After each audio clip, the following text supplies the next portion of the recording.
Welcome on into the Sunday Night Live edition of The Real with Joseph Latman. Welcome back. I am your host, Joseph Latman. Welcome back. So the Browns win today over the Cardinals as they get the win 27-0 at home. Deshaun Watson returns, and we got a lot to get into tonight. I'm already laughing because before we even started, we got a new guest tonight for you guys. Austin's going to join us, and Mike's back tonight, and they've already gotten into a debate backstage about Jed Wills. So you guys are in for a treat tonight. But before that, though, I want to recap my thoughts on the game real quick. Like I said, as the Browns shut out the Cardinals 27-0. Before we get in here, hit the like button for me. Hit the subscribe button for me if you're not subscribed yet. Leave a comment below. You can also comment in the chat as we're going on in this live tonight, and I can put it up on the screen for you guys. I'll drop the link later on if you want to join as well. But my quick take on the game as we get on in here is the defense. Now, granted, they were going against a rookie quarterback this week and a crappy team in the Cardinals, but I do like how they bounced back. I feel like the last couple weeks against the Colts and the Seahawks were a little shaky at times, and you saw Myles Garrett in the middle of the week was mentioning that this is a good tune-up game for them to get back on track, continue that dominance, especially up front on the line of scrimmage. Myles thought this week that they got a little too manhandled, in his words, the last two games, and I agree with him. Today, though, complete different story. I think they had 7 sacks total. Dalvin Tomlinson had 3 of those sacks. Dominant game from the defense up front. Complete domination. Clinton only had like 50-something yards. They only had like 80 yards rushing. A lot of that was garbage time rushing, too.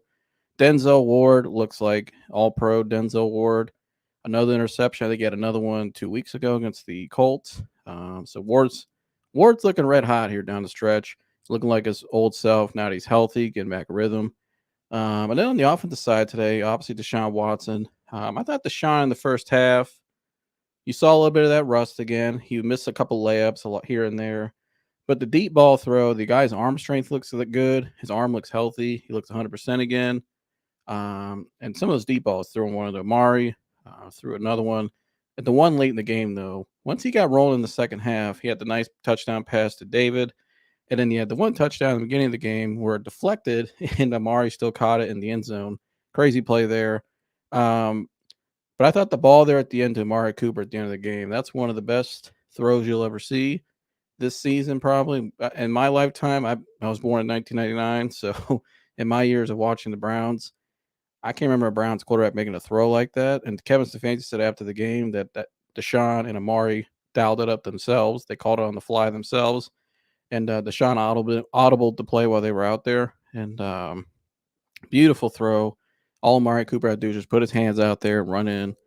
But he got tackled right before, but they ran it in with Kareem. That's the second thing that stood out to me. I give props to Kevin Stefanski coming out of the bye. I've been critical here and there. Last week I was actually obviously really critical with the play calling late in the game. But I like what he did in the second half of this game today, getting things more comfortable for Deshaun, but also committing to the run game, getting Kareem Hunt the ball. I think Kareem today, pull up the stats here. Kareem, 14 carries, 38 yards. Jerome Ford, 20 carries, 44 yards. Pierre Strong, 3 carries. Deshaun had a couple nice runs for 22 yards. Longest was 13. So 113 yards total in the rushing attack. This is kind of what I expect, though, from them every week, which is just a running by committee.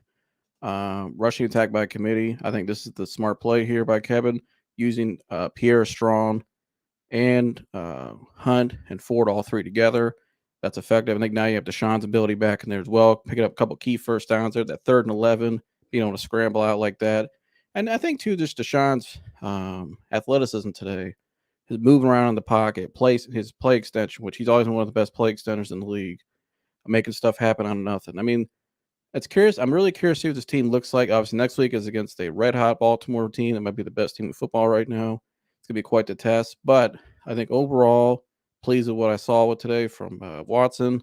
and the Browns. Good tune-up game to get ready for the juggernaut coming up next week. You got the Steelers after. So, yeah, that's my take on it. Joining me now is my main man. Hold on. Whoa. I'm so little. Mikey Atanase is back in the building. Howdy, howdy. Howdy, howdy. Schnooks is in the building. And a new guest, Austin's in the house. Look, Stephon Diggs made a catch. Amazing. This Bills team's going to piss me off. Welcome on in, About guys. damn time, motherfucker. Austin, your mic's muted, Austin.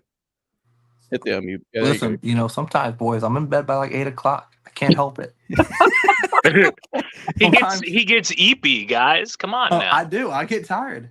I get tired of watching Jedrick Wills try to block. Mike, you got the blockers on or what, Mike? Dude, I couldn't find them. I actually don't know what I did with my sunglasses. And this is why, folks, I don't buy expensive sunglasses. Roscoe, if you're watching this, oh my God. Where is Josh? Hey, he's supposed to be on. Yeah, Roscoe gets his nice little Ray-Bans, his Oakleys. There's Lynch. Hey, didn't you say we were going to lose? I haven't been able to yell at you yet, Lynch. So if you're watching this, how'd that Zach Moss game go for you? We're going to lose the Colts because they got Zach Moss. God damn. I love you, you dumb motherfucker.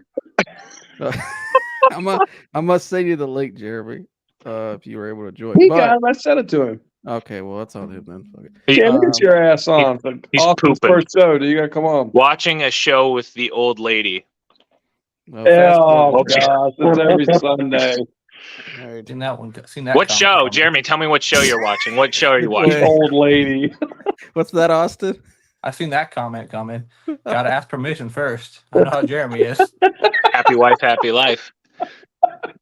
You know who wears the pants in that family, Jeremy? I'm 10 feet away from that one. I'm social distancing that comment. I'm social distancing. Mike, I'm going to hand it off to you. What's your take on the game, Mike? I thought it was a great game. Kind of like you. Deshaun started a little slow, but I kind of thought he would. But yeah, like you said in the second half, I mean, if I had to give an offensive player of the game, it would definitely be to Amari Cooper. I mean, what was it? 6 catches for 139 and a tutty. Absolute, just complete monster of a game from who I think is still to this day one of the most underrated wide receivers. 5 for 139. Well, 5 for 5. He was 5 for 5, 5 targets, caught all 5. Yeah, 139. Wow. The longest was a 59-yard bomb, the Watson bomb there at the end of the game. Yeah. Which was a beautiful pass, but that's one of the prettiest passes you'll ever see. Oh, yeah. So definitely, just if I had to give it an offensive player of the game, Amari Cooper continues to be the best 5th-round pick we've ever spent. If I had to do a defensive player of the game, you already mentioned his name, Dalvin Tomlinson, 3 sacks, earning his money. Glad he's here for the long haul. We had 7 sacks in total. Miles had a good game. So did ZD. So did Jordan Elliott, who continues to have great games. Never thought I'd ever say that out loud. And Shelby Harris, the old man with a strip sack. How about that? Shelby Harris had a monster game, but Dalvin had 3 sacks today. Yeah, Dalvin had 3. They might have only credited him with 2.5 because Grant was in on 1. He said Lynch said your hair is looking on point, Mike. Oh, thank you, Jeremy. I appreciate that. Not as nice as Roscoe's. Roscoe's haircut always looks like it costs $50 and it comes from a barber he won't tell us about. Like, hey, like if someone asks Roscoe, hey, where do you get your haircut? It's like, it's a trade secret. He sounds like you would do that, like in the office. It's a salon. It's a salon that they get angry at you if you don't say it with a French accent. Yeah, salon. It's a salon. Salon. But all right, Dad, we'll just go around the panel here. Dad, we'll go to you. What's your take on today's game? I thought it was here. We watched it together. I thought it was a good game. They're making progress. They're getting better each week. Obviously, everybody here, same consensus on Watson. You heard me during the game. I'm like, dude, he's got to start connecting on these passes. But second half, he looked a lot better. It's kind of weird. He's always really good with the deep ball, struggles on those short balls, but a lot of those short balls are just timing routes and shit like that. But I thought it was a good game. Weeks ago I was bitching about Stefanski. I'm still not 100% sold on Stefanski, but I think he lives another day. I think these last 2 or 3 weeks he's called better games. I do like some of the goofy shit he does. I like how he went in the T formation. We were talking about that. They ran the old T46. Yeah, T46 we used to run. Yeah, I love what he's doing. I couldn't believe that shit. Yeah, T46. He does some interesting Wildcat stuff. I think my favorite today, at least, because he'll just get wild. The thing I love about Stefanski is like his pass plays, he can get a little creative on, but it's really his run fits. The one run fit where it was like he brought Marquise on the field. So the opposing defense is like, okay, well, they're either going deep on play action or it's an end around. So they bring Marquise Goodwin on the end around, and Jerome Ford fakes it out of Wildcat and then takes it and gets a first down. And I couldn't believe it. Like, it even fooled the camera guy because they were following Peace. Yeah, that was a great play. Yeah, he's so creative with the bits. But there's nothing about. But don't get me wrong. There's nothing about Stefanski I love. You know that, Mike. But he lives another week. You know what I mean? So I thought a month ago we'd be closing the door on his ass, but he lives another week. So and he's like Joseph said, he's committing to the run. Thank gosh, run the damn ball. That one guy. I've seen a change since the bye. I think since the bye he's made some strides. I think since the first quarter of the season wasn't good at all. But since the bye though, he's looked a lot better, and we'll see. We're going to find out now. He's got his quarterback back. So. Austin, we'll go to you, bud. What was your take on today? I was happy with the game, but we're still running a high school offense. Stefanski's got to go. Jim Harbaugh's on the trade block now. He's coming home. He's going to come back. That's what's going to happen. What about our offense makes you think it's a high school offense? I'm just curious. These dink and dunk passes constantly. A slant pass over the middle. Who would you say in the NFL right now is the most successful offensive coach? Andy Reid. Yeah. Okay. Do you know what kind of offense Andy Reid runs? I know a lot of creativity, a lot of quick passes, but no. The kind of offense, not like what he likes to run. What kind of offense does Andy Reid run? Enlighten me. Okay, so it's a wide zone spread scheme. And it is legitimately the same exact fucking scheme that Kevin Stefanski runs. Except Kevin is actually better at run fits. Now, the one thing I will give Andy Reid on over Stefanski is Andy is better at scheming open zone beaters. Kevin, for whatever reason, he runs a lot of man and hard curl flats. He doesn't run a lot of zone beaters, even though a lot of the guys we play against do zone defense with the Steelers is heavy zone. That's all Cincy does is zone. But the Chiefs offense revolves. You said it. Why? What's the why? The why revolves around Travis Kelce. Yeah, so their offense isn't really as similar. It revolves around. If you bracket Kelce and take Kelce away, you've seen the Chiefs struggle at times. Right, and they also have Patrick Mahomes. Yeah, but our offense is more of the go watch the Gary Kubiak or the Kubiak system back. Reid and Kubiak, almost identical systems. It's a lot more play action with Stefanski, a lot more. Right, yeah. Kubiak definitely ran a lot more play action because Kubiak always had a dominant back. Yeah, Stefanski has had the pleasure of always having a dominant back. Offenses are a lot different. They are a lot different in a lot of ways. What I just get irritated is I believe Njoku is I'm just saying they run the same offense, Gergs. I think Njoku is a top 5 tight end, and he's not utilized the way he should be utilized. I agree with that. The guy is quick. He's got good hands, but you never see them utilize him the way he could be utilized.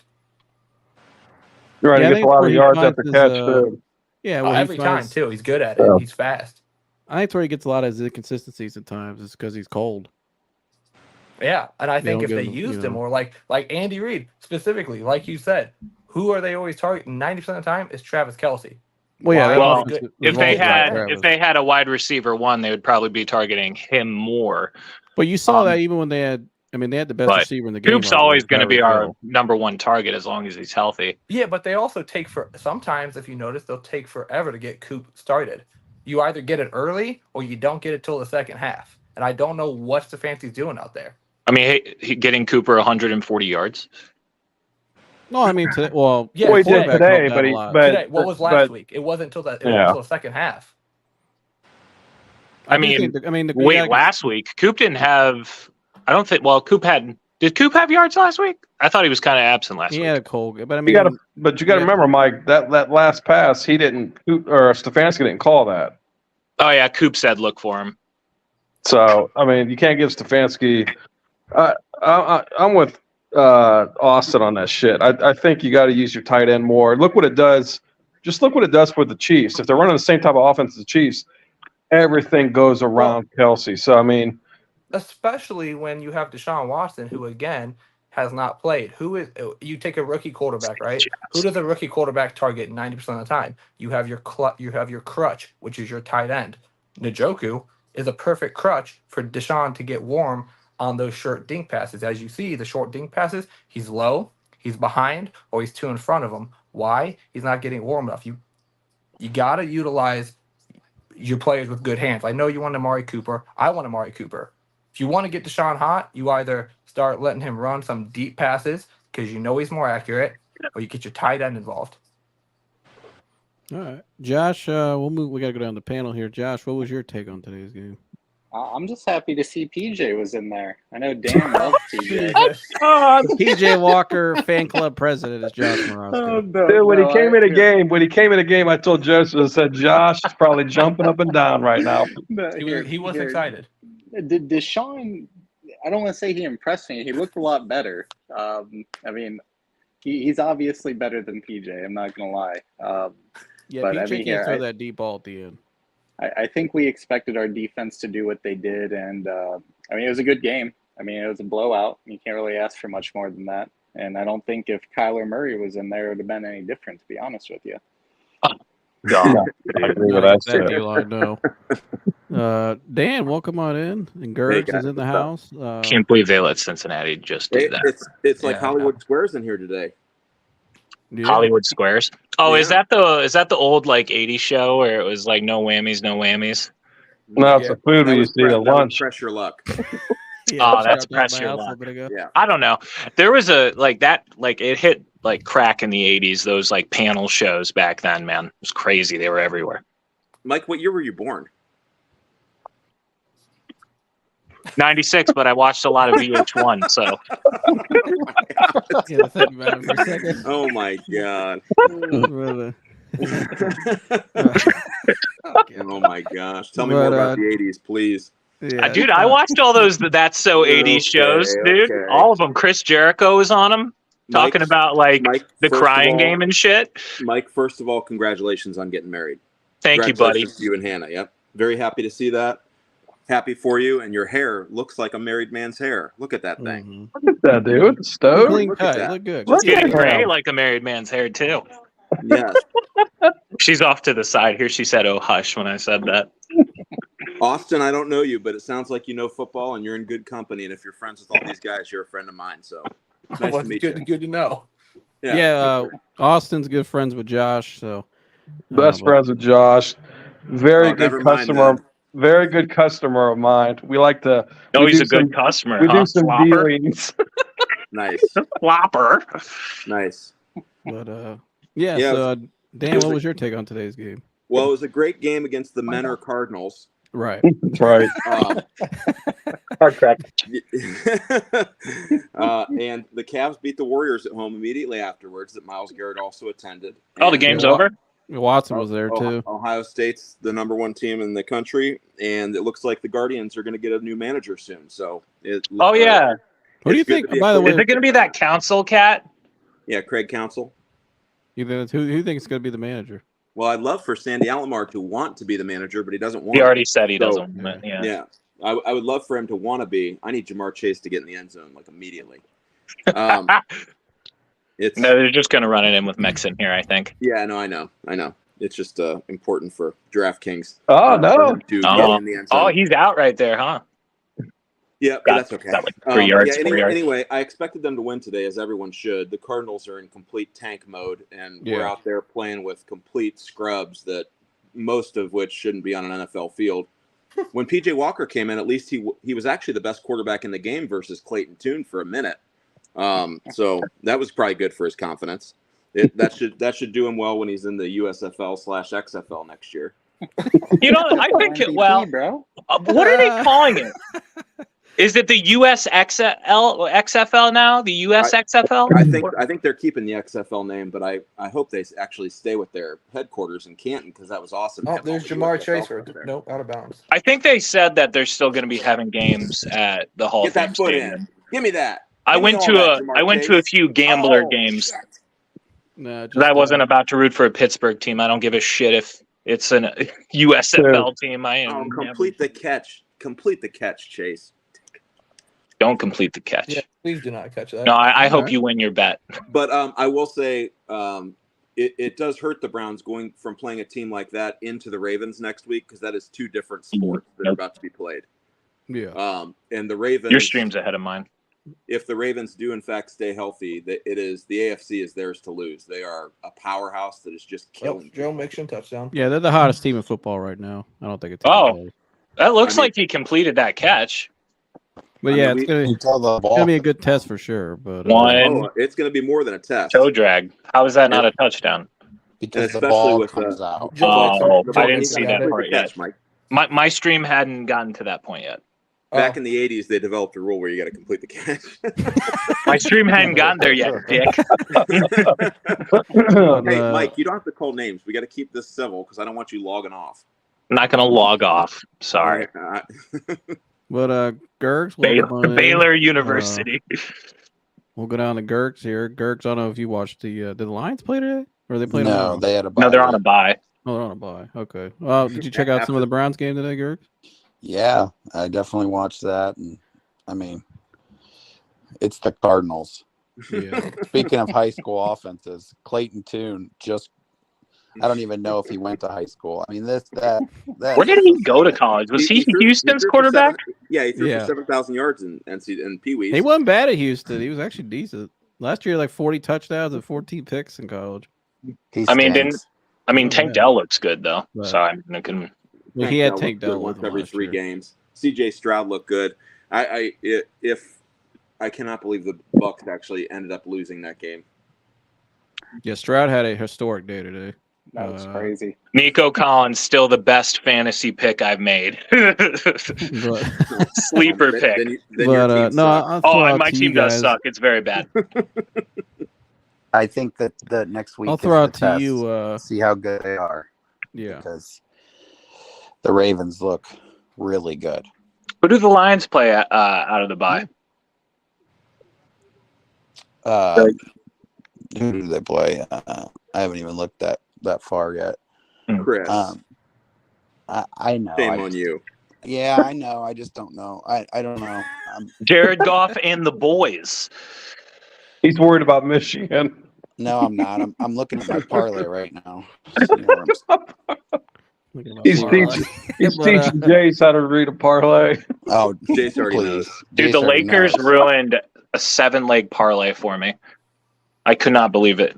I missed it. Why would you bet on the Lakers? Because I don't know. I fall for the same damn thing. Never know what you're gonna get. 7-leg parlay. It was a money line parlay, and it was all Anthony Davis's fault. I almost said a swinger. You cannot bet on Terry Cloth and the Lakers. You never know what you're going to get. All right. Cause law, I'll tell you what. All right. So, anyways, yeah, my parlay is probably not going to hit, so that's good. Giving up on it? So that's good. I know, but this game is going to be all offense, no defense. I'm already seeing it. The over might hit, but the over's definitely coming.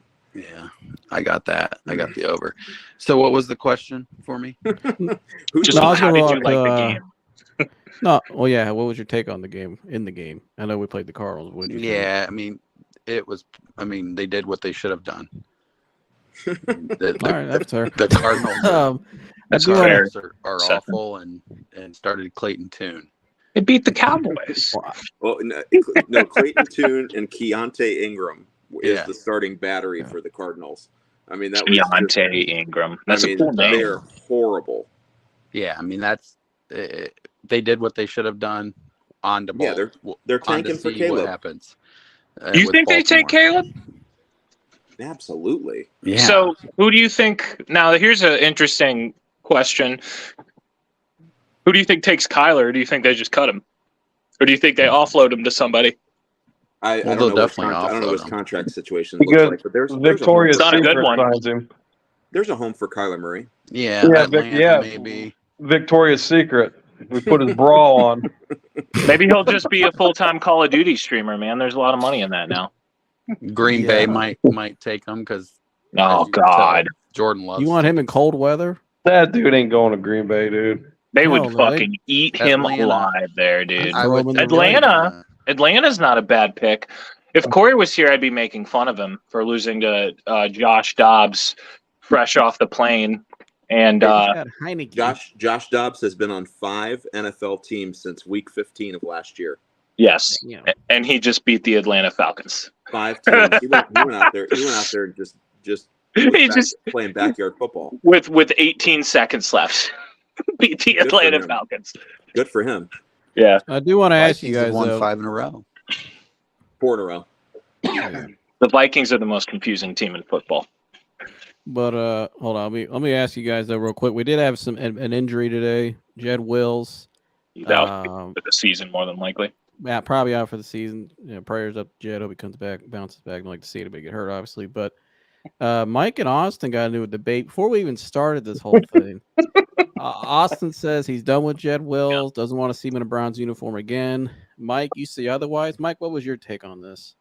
Well, he had a bad first half of the season, and I get people don't like him because his body language sucks, and I've said that forever. I'm not the only one that said that either. There's a bunch of people who just cover the Browns that have said that. Quincy Carrier, Chops at ESPN Cleveland is among them. Like, his body language does suck. But second half after the bye, he's been a good left tackle, hasn't allowed a huge amount of pressures or sacks.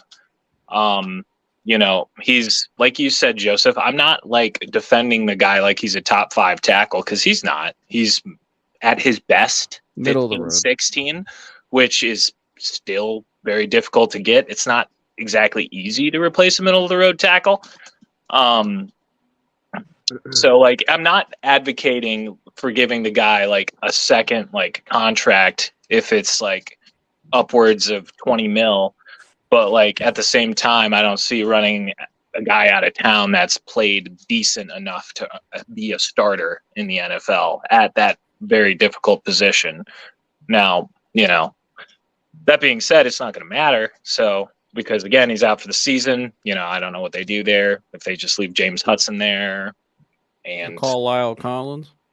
I don't know if they're going to want to do that. I think they would just elevate a guy off, like, maybe, but like, isn't Lyle Collins more of a right tackle? Has he played left tackle? I don't know enough about him. He played left tackle in Dallas a little bit. He did? Yeah. Okay. He's 30 years old. He's a veteran. I mean, you got to protect your quarterback, obviously. So, I mean, sign him to a 1-year vet min and see what happens. You got to do something now. I mean, or maybe try Dewan over there. I don't know. Austin, what was your take on the Jed Wills? Your side of the I don't like the guy. I don't like him since last year. The only good thing I've seen from him this year, I'm not seeing holding calls against him. But that's because he stops blocking.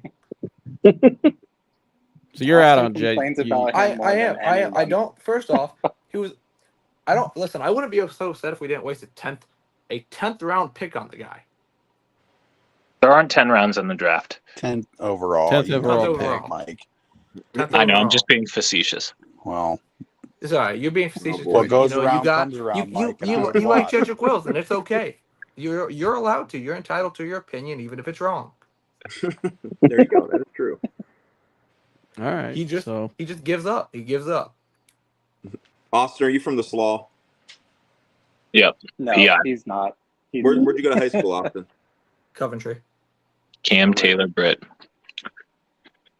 It's the most Right. Well, Dan, what do you think they do that left tackle the rest of the year? I mean, do you really want James Hudson out there? No, but I really didn't want Jed Wills out there either. All right, so- Yeah, I mean- run right. Yeah. Yeah. all right. Yeah. Run right and get the ball out of your hand fast. Whoever's they're gonna learn real fast next week. I promise. Because Kyle Van Noy's coming. Rough. Dad, what do you think? Do you think I get maybe call Lyle Collins, somebody off the street, get a veteran in there? we have to do something. You know what I mean? It's you got to do something. Not like James Hudson. I mean, the first play he's in there, he just gets smoked. You know what I mean? Who's that tackle that we just signed to the practice squad during the trade deadline? They don't want a practice squad guy out there, though, Mike. No, I know. I'm just saying. I'm pretty sure he started games though. Something Gerard or I don't know. If I've never heard of him, I don't want him out there. That's my. I wish Joe Thomas wouldn't have lost all that weight because he'd be ready to come down with this team and win a ship. Right, get Joe on a diet this week and get him out there. But, I mean, the dude lost 75 pounds. I mean, yeah, he looked like he played football. That's for sure. But yeah, I don't know. They got to figure that out because I don't think you can keep going down the road with James Hudson. He hasn't been consistent enough, and I don't want to see Watson get hurt again off of a missed block. But DeWan came back in after the injury, right? Yeah. Buffalo. Okay. And I don't know. Well, you certainly can't do that in the middle of the season. He never played. He was always right tackle at Ohio State. They never played him at left tackle. So, no. you certainly can't take a rookie and move him in the middle of the season like that. That kill him. So, especially since he's playing so well there anyway. They got to pick. Yeah, you're right. So, holding. They're gonna have to find. They're gonna pick somebody up. I'll tell you, the unsung hero of the Browns is our punter. Corey Bojorquez had himself a day. Yeah. He averaged 58.5 yards a punt, kicked a 73-yarder. I mean, he was killing it. Yeah, he's pretty good. I'm glad we got him and not the Scottish Hammer anymore. Remember Scottish Hammer is the last game. He still has a job, surprisingly. Jamie Gillen, he does? New York. Yeah. He is? Giants, yeah. And Cade York is now their kicker. Are you sure Jamie Gillen's New York's punter? Yeah. Oh, yeah, I saw him in a game. I don't remember Wait, who. him and Cade York? Yeah, well, Cade Cade York- York, they signed him because Gano was hurt. Yeah. And I'm pretty sure he missed a field goal already. So they're definitely trying to lose. I mean, you they're paid trying to Caleb Williams, Yeah, I mean, if you're signing, even though they just those signed two, Daniel Jones. I don't understand why you pay Daniel Jones money. I think I saw too. I think they think Daniel Jones out for the year for ACL. ACL now. ACL, yeah. Yeah, he cost me a pretty penny today. that's gonna suck. I wonder Did how anybody he's, take Stroud on their fantasy team today? at least he's gonna have a stool while he's bagging groceries. Yeah. Don't we have Stroud?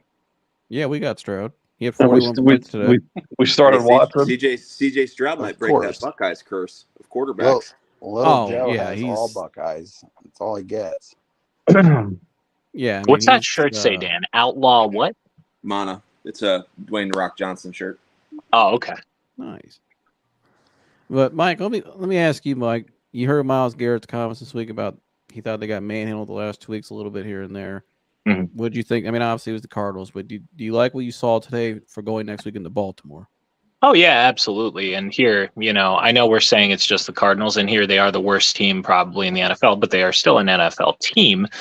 And yeah, I mean, they are, yeah, believe it or not. No. They got uniforms. They got uniforms. They got uniforms and a budget They got and uniforms everything. and shit. Breaking news. It's hard going The from Cardinals playing the worst to the best. are an dude. NFL It's team. very hard.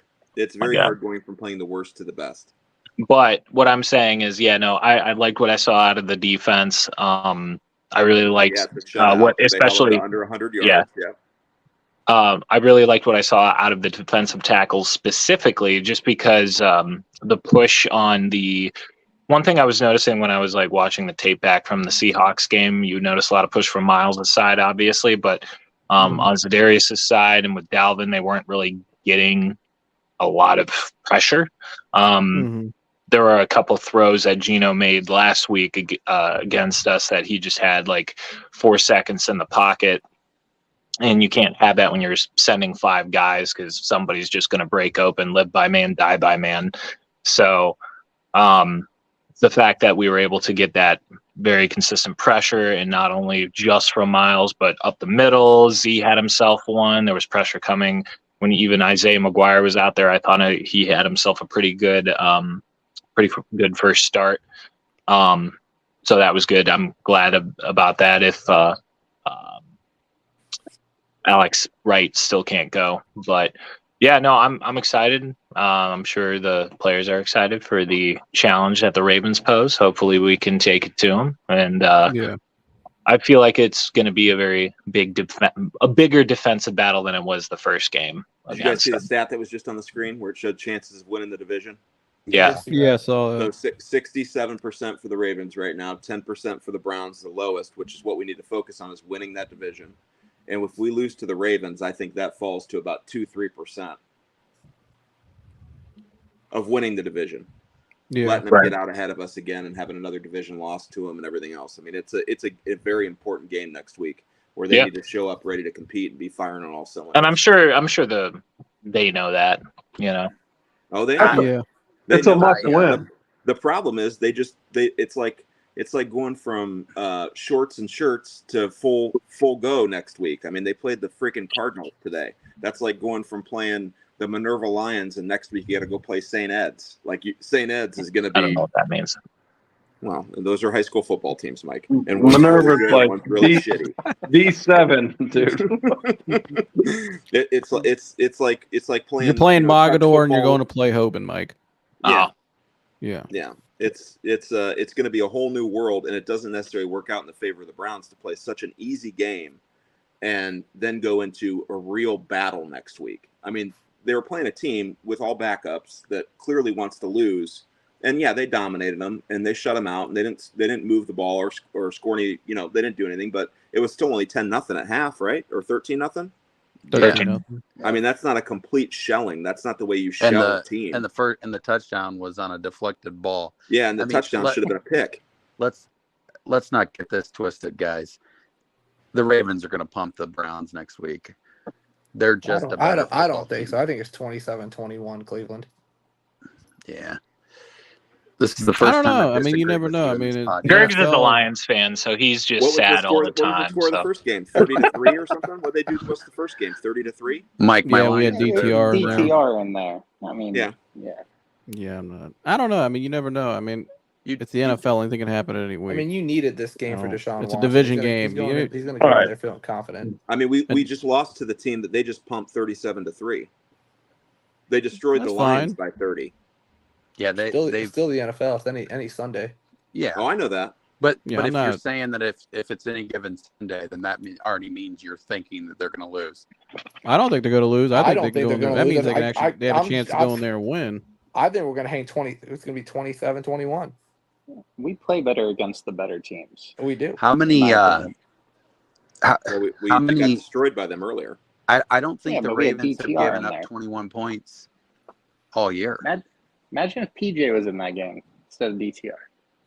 Yeah, even worse. PJ. He loves PJ. He does. I don't know. I mean, anything can happen. I mean, you never know. I mean, have they played a defense like ours most of the time? No. I mean, already. Week 4.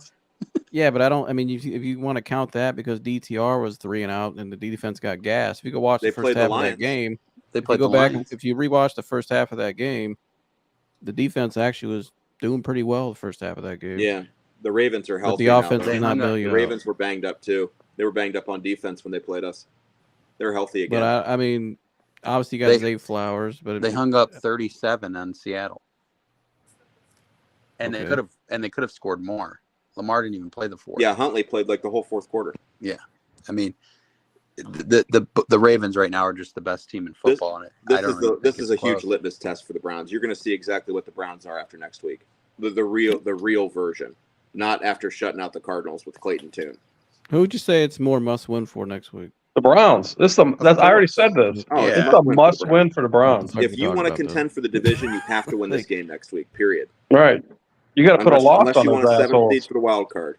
If you want a 7th seed for the wild card and you want to go on the road to play whoever, Baltimore again, or whoever you're going to play in that round, you gotta win. We got the keyboard warrior at the chat, Corey. That's what the Browns need to focus on, is winning the division. It's been 35 years. Oh, he's always rooting for but, Ravens. Mike, your buddy's in the chat, Mike. but at the same time, I mean, they can't get a wild card. I mean, I don't think it's division or nothing. I think they I know, but they need to focus on winning the division, because if they have a home playoff game in the first round, that is a huge advantage for the Browns. That is going to be the loudest stadium in the NFL. To have a home I agree. Browns I think a playoff home playoff game in Cleveland in January would be very tough for the opposing team. Yeah, I'll see you guys all there too. I don't care what it costs. I'll be there. Right. But and somebody's going to have to drive me home. I'm riding with the Lampmans. I want that. I'm the DD. I'm riding with the Lampmans. The Lampmans. I'm gonna be the guy shirtless, dressed as the Ultimate Warrior in all brown and orange. I gotta send you something. I found this video. It's the most unhinged Ultimate Warrior video I've ever seen. I've seen it already. Is it? You've seen the one about him talking about Ultimate Warrior video that's ever existed. The Back one where in the he's 80s. talking about grabbing kicking down the doors of the plane. Oh, absolutely. The pilots have already made their sacrifice. Absolutely. Taking the controls and nosediving the plane. Like, I don't even know what he's talking about. I don't even think he knew what he was talking about. Every Ultimate Warrior video I have seen, for sure. They're Don't worry, Joe. I got a playoff ticket for you. Win the division. Hell yeah. Yeah, win the division. But yeah, I agree. Definitely, you should always. That should be the goal every year. I want to go around the panel. It's been though, real 35 quick. years. Yeah, it's been too long. So I want to go around. Only two of us were alive in this video the last time the Browns won the division. Damn. Right? How old are you, Josh? 32. Okay, I didn't think so. Yeah, and Chris wouldn't have made that either. But damn, I'm just guessing you're younger than that, Austin. I don't know how old you are, but 28. Okay. But I want to go around the panel. Each person, Mike, I'll start with you. Your grade for Deshaun Watson today, first game back. B-, maybe. Just because he didn't get really like hot until the second half, but some of the throws he made were like the throw to end the half to get the field goal.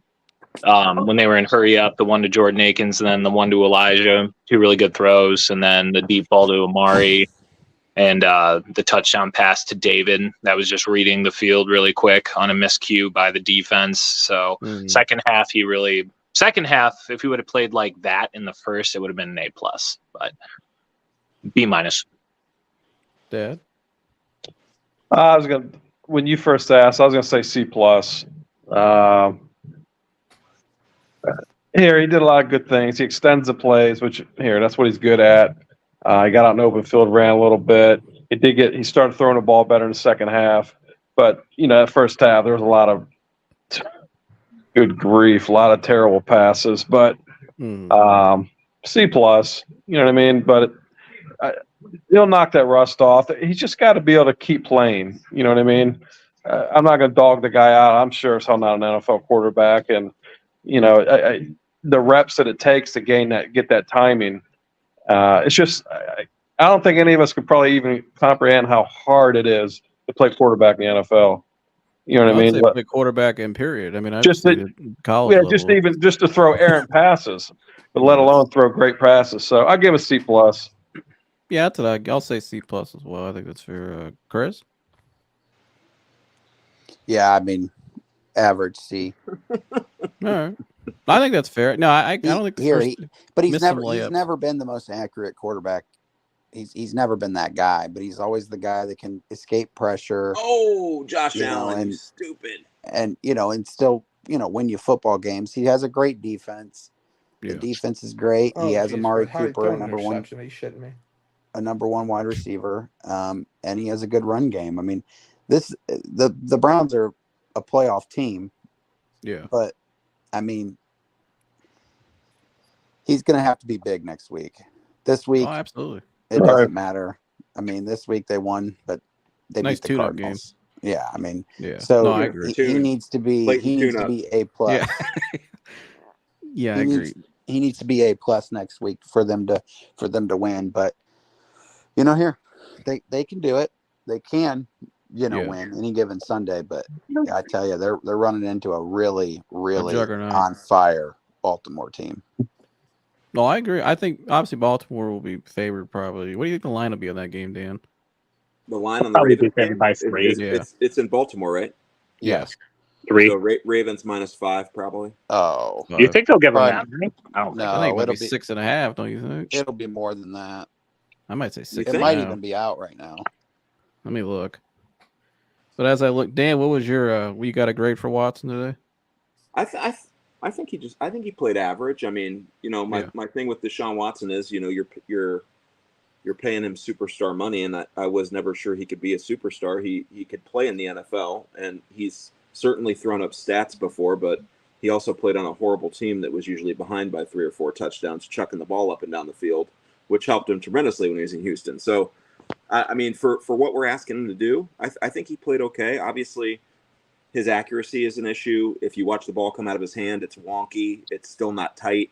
You could tell that his arm, still has some effects to it, but the long throws were good. And, if we're going to use him by using him for his legs and dumping the ball off to the running backs and the tight end, I mean, I think that's exact. And then take a shot deep every once in a while. That's exactly what we should do with him. I mean, I think he's an average NFL quarterback. I mean, he did go to the playoffs. I mean, he was up 4 touchdowns on Mahomes in Kansas City one year. I mean, he's not just When he's on, he's on. Awful team. I mean, he took Houston to the playoff games. I mean, he won divisions and stuff like that. I mean, he's no slouch. Yeah, when you watched him in college too, because I don't know. Yeah. I know, Dan, you don't watch a lot of college, but we all watched in college. He was knock it off. One of the greatest college quarterbacks. I mean, yeah, dude was I think what I like about Deshaun, like Chris was saying, I think he has winning because you see it in college. He has those winning intangibles, and when he gets rolling, he's very tough to beat because he can beat with his legs. But the problem is someone has to step up opposite of Amari Cooper. I mean, someone has to. Whether it's Njoku, but he's hit or miss. He is just so hit or miss. Well, it goes back to what Austin says. And Dan, you said this a few weeks ago. They got to start using Njoku more. Yeah. Mm-hmm. Well, yeah, you paid him too. Gosh darn. You paid him. He's also, you didn't pay him to catch 40 yards a game. Dan, you were on the money. They're opened up as a 5-point favorite next week. Yeah, 5. That's what I said, 5. Yeah, you're right. And the over-under opens at 40. What you know about that, Chris? I'm out here even guessing lines. Dude. Kid's hot right now. So you'd say about a C, Dan? Yeah, he was. Yeah, I think maybe a little above a C. I mean, I don't think he did anything terrible, but I thought the deep ball though at the end of the game, the deep ball to Amari at the end of the game was. I'll give him a DC for didn't cover his passing prop. Maraska, what was your grade? I'm gonna give him a B- actually, and I'm not the biggest Deshaun fan, but I seen him play a little different today. Like you could see it in him. He was confident in here. They're playing the Cardinals. Yeah. Josh wanted PJ Walker. Don't let him fool you. But PJ Walker would have beat the Cardinals today. Oh. Well, yeah. I mean, hell, I would have beat the Cardinals. He beat the 49ers. We could have put our Turkey Bowl team out there, Dan. The But- Turkey Bowl but no. team would have beat the Cardinals. For not In being fact, into Anthony is football- going to tell his grandkids he was the quarterback against the Cardinals. Is that true, Mike? You got a baby on the way, Mike? No. They're a bum in the oven. No, there is not. Don't put that ego on me, Ricky Bobby. Oh, Josh, you can finish up your take, Josh. My bad. No, I was just gonna say, I for not being into football the last couple of years, I seen a Deshaun that I didn't see the last couple of years. So that's why please. All right, Austin, what was your grade on Deshaun today? It was a solid B-. My big thing was not taking the unnecessary hits, dumping it off when he needed to. Yeah. All right, I'm gonna go around again. On a scale of 1 to 10, where is Kevin Stefanski's job security right now? This is gonna get a little heat here. Mike, I'll start with you. Mike is Josh is the president of the PJ Walker fan club. Mike is the president of the Kevin Stefanski fan club. I'd Go say ahead, an 8. Mike. An 8? Mhm. And what happened if they don't make the playoffs, Mike? Do you think he keeps his job? Probably not. All right. Why is it an 8? For the reason you just said, and with this organization, you just never know. But still an 8. Do you think he deserves it Yeah, I think he deserves it so far. if they don't make the playoffs? Well, No, if they don't make the playoffs, what are you saying? No, I'm saying you think he's an 8 right now. You think that's 80% chance he keeps his job, right? Yeah. So why do you think it's 80% chance based on this season? Is what I'm asking you. You know what I mean? Like why do you think it's so high? He's had a pretty good season so far. Started 3 separate quarterbacks, one of which was a practice squad quarterback, went 2-1 over that, called great games, called a pretty good game today. God. Did well after the bye week. So, yeah, I mean, I think he's been coaching pretty well. So, All right, Dad. I say 30%. I say even if they make the playoffs, he's out. I think they've probably already made up their mind. I think he's almost on like a damn week-to-week basis. That's what I really believe. And I think there's going to be other coaches out there available. I just don't think that they're sold on him now for long term.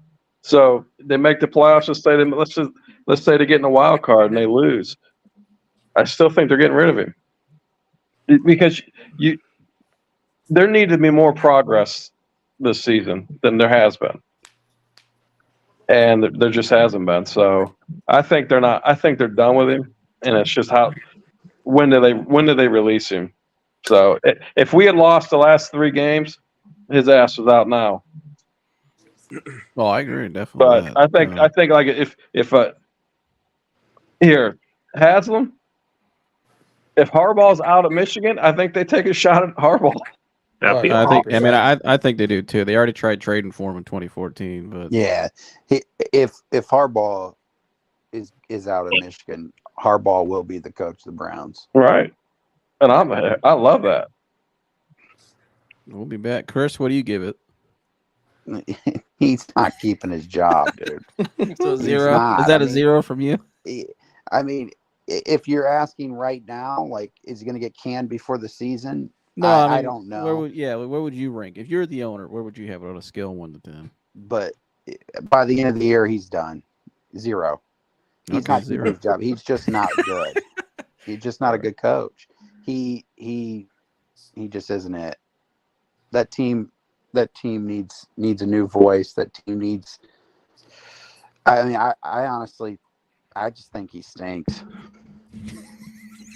Okay, all right. I think his play calling stinks. I think the fact that what he did in Seattle stunk. I like this guy. He was in Seattle. He was in Minnesota. It's like this guy knows. Well, real quick though, I'm gonna go back. If you look at the team in its entirety, it doesn't have an identity. No, He doesn't. Now the defense does because of Schwartz, but it doesn't have an identity. He doesn't lead the entire staff, coaches, players. They don't all follow him. and he's inconsistent. He's I will inconsistent add with to every that. call. I think it's because he wants to. I think you take play calling out of his hands, he'd be a good leader. I think good the issue is CEO. he wants to play. He wants to play caller, and I don't think he can do it. He thinks he's too analytical for me.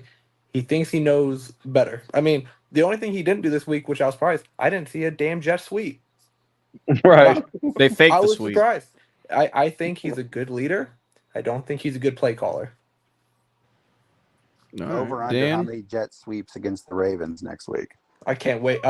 2. hopefully It's gonna be 0. 3. There will be. I got 2 lined up. Dan, what do you give it?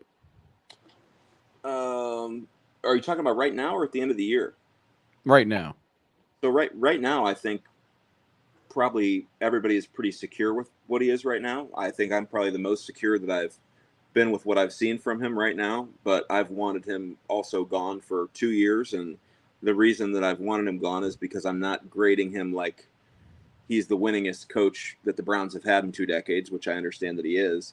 But he has squandered incredible riches that this team could go to the next level with a true hard-nosed, motivated leader like a Mike Tomlin or someone that really gets passionate and can bring a spirit to a team that actually moves them to that level. It's one thing to sit on the sideline and call plays and be super analytical and know how to run an offense and all that stuff. It's another thing to actually get in a locker room with people and actually motivate them to do the things that they need to do and to come out and be and set the tone and set the pace. And for those of you that have been in a football huddle, you know exactly what I'm talking about. And you know exactly what coaches could motivate you and which coaches were just smart ones you'd listen to and they'd tell you what to do. Who you believe in.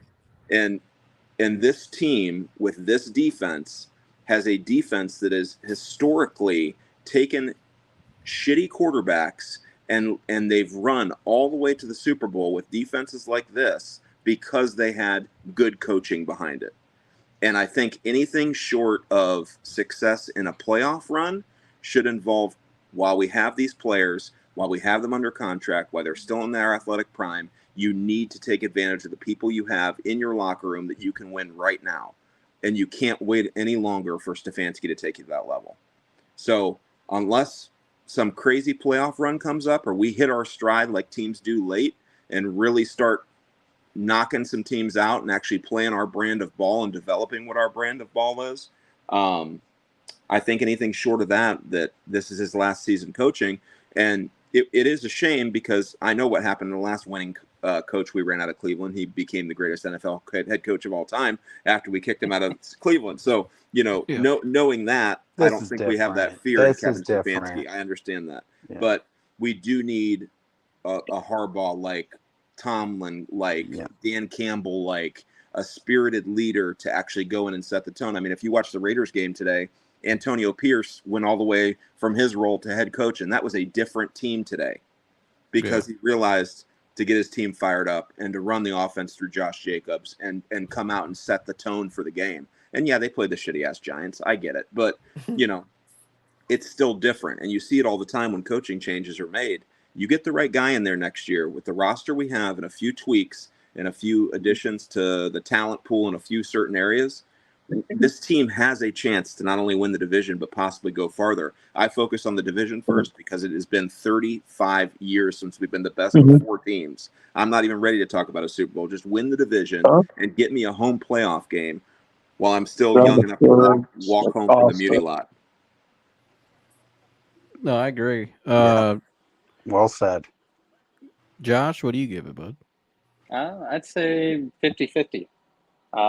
Going back to what Dan said, I mean, here, he doesn't make good calls, but the team is strong. I mean, he just expects everyone. Like, when he's calling these plays, they're not necessarily bad play calls, but he expects everyone to execute 100% on them. And that's not always the case. Just like last week, having PJ Walker throw on 3rd down. 3rd and 3. Yeah, you should have ran the ball. Everyone knows it, but I mean, it was the right play call if you have the right quarterback, but he doesn't take that stuff into account. But he's got the players, and if they can get that far, if they can, get to the playoffs and do well, I think he's safe. But he's not logical in his play calling for that reason. Well, he makes bad decisions in big moments too. He's traditionally his situational coaching's always been the question mark for me. Yeah, he makes bad decisions in big moments, and he doesn't know how to step on a team's throat when he's up on him either. Yeah, we've seen that in the past. Austin, I know you're you probably know your answer to this. Go ahead. Fire away. He's gone. See ya. When that indefinite suspension comes down from Michigan, Andrew Berry's got to make a phone call tomorrow. Come on, let's go. What do you want? We'll sign you. Come on. Get him out of here. He's trash. He's garbage. He can go coach the Cardinals because he's a high school coach. I'm not 100% sure Andrew Berry shouldn't go with him. That's a good question. It's hard for me to argue Andrew Berry because he recognizes our issues. Like, for instance, our defensive line, the interior defense was bad last year. What did he do? He upgraded it completely. Maybe we drafted Anthony Schwartz over Amon-Ra St. Brown. You get rid of Dan, you lost Mike with that one. Mike left on the Andrew Berry one. Get rid of DePodesta. Paul can go. Mike has already said too. Mike has said if they fire Andrew Berry, he's done with the Browns. He's not never again. I like Andrew Berry. DePodesta's got pictures of Haslam somewhere. He's got to. Yeah, his house in San Diego. He's got Polaroids of Haslam's nose and a bunch of Colombian marching powder. I think Andrew Berry knows how to make the team better. But that's not the issue. The issue is still Kevin Stefanski. He's got to go. He's a high school coach. He's a coordinator at best. He's a coordinator. That's exactly coordinator. what he is. Yeah. Yeah. He was hired in the height of the, let's hire the hot OCs. The OCs that what has worked out in the league? Those little everybody's trying to get the hot boy OC. What has worked? Well, you got Mike McDaniel and McVay and Kyle Shanahan, but McVay was one that started. Zach Taylor. Zach Taylor. Oh, I would say Shanahan and McVay. I don't know about the other two. I mean, I like McDaniels. What he's done. Zach Taylor, what I'm saying, it was around the same hire, those same times when it's like, oh, let's get our hot trend. Yeah, let's get our hot trend. Right. If you held Andy Reid's cup of coffee every morning, you're hired. But at the end of the day, he's just not a leader. He's just not. He's a coordinator. He ain't a leader, and he doesn't play to his team's strengths. I feel, you run the ball on 33. Definitely doesn't. If you don't get it, you punt the ball and you have your defense win the game. It's the best defense in football. Why are we pretending like we should try to take it out of the defense's hand and in PJ Walker's hand? I mean, it just doesn't make sense. He needs to go. And that's just, I think Andrew Berry should get fired if he doesn't fire Stefanski. That's fair. Here's the thing. I think Stefanski wants to play hero ball. He wants to be the hero.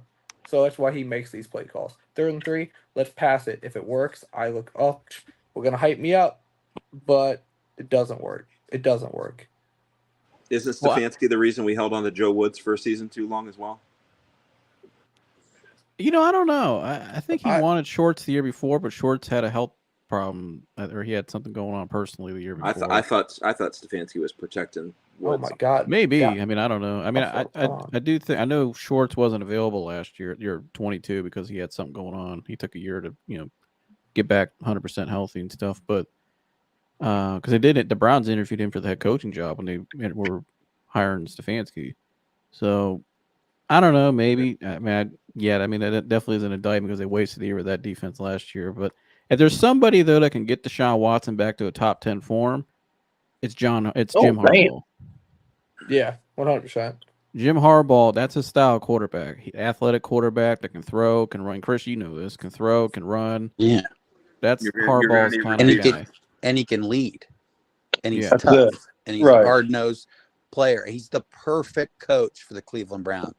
He is a perfect coach for the Chris, Cleveland who does Browns. Will Fuller play for? Is he on an NFL team?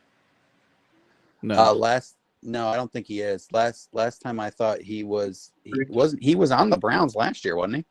No, that people thought he hasn't been on a team since Deshaun left Houston. No, I thought he was on I thought he signed with some team, but Was he playing USFL or XFL? Maybe. But yeah, I mean, Will Fuller, that's a good one, dude. Deshaun Watson and Will Fuller, they spoke to each other without even talking, dude. They were connected. I know. He looked good when he had 4. When 4 left, he ain't been seen the NFL since. But so is that everybody? Who would be everybody's if Stefanski did get fired? Who would be your choice? Harbaugh. That'd be mine. Yeah, Harbaugh. Yeah, Harbaugh. Agreed.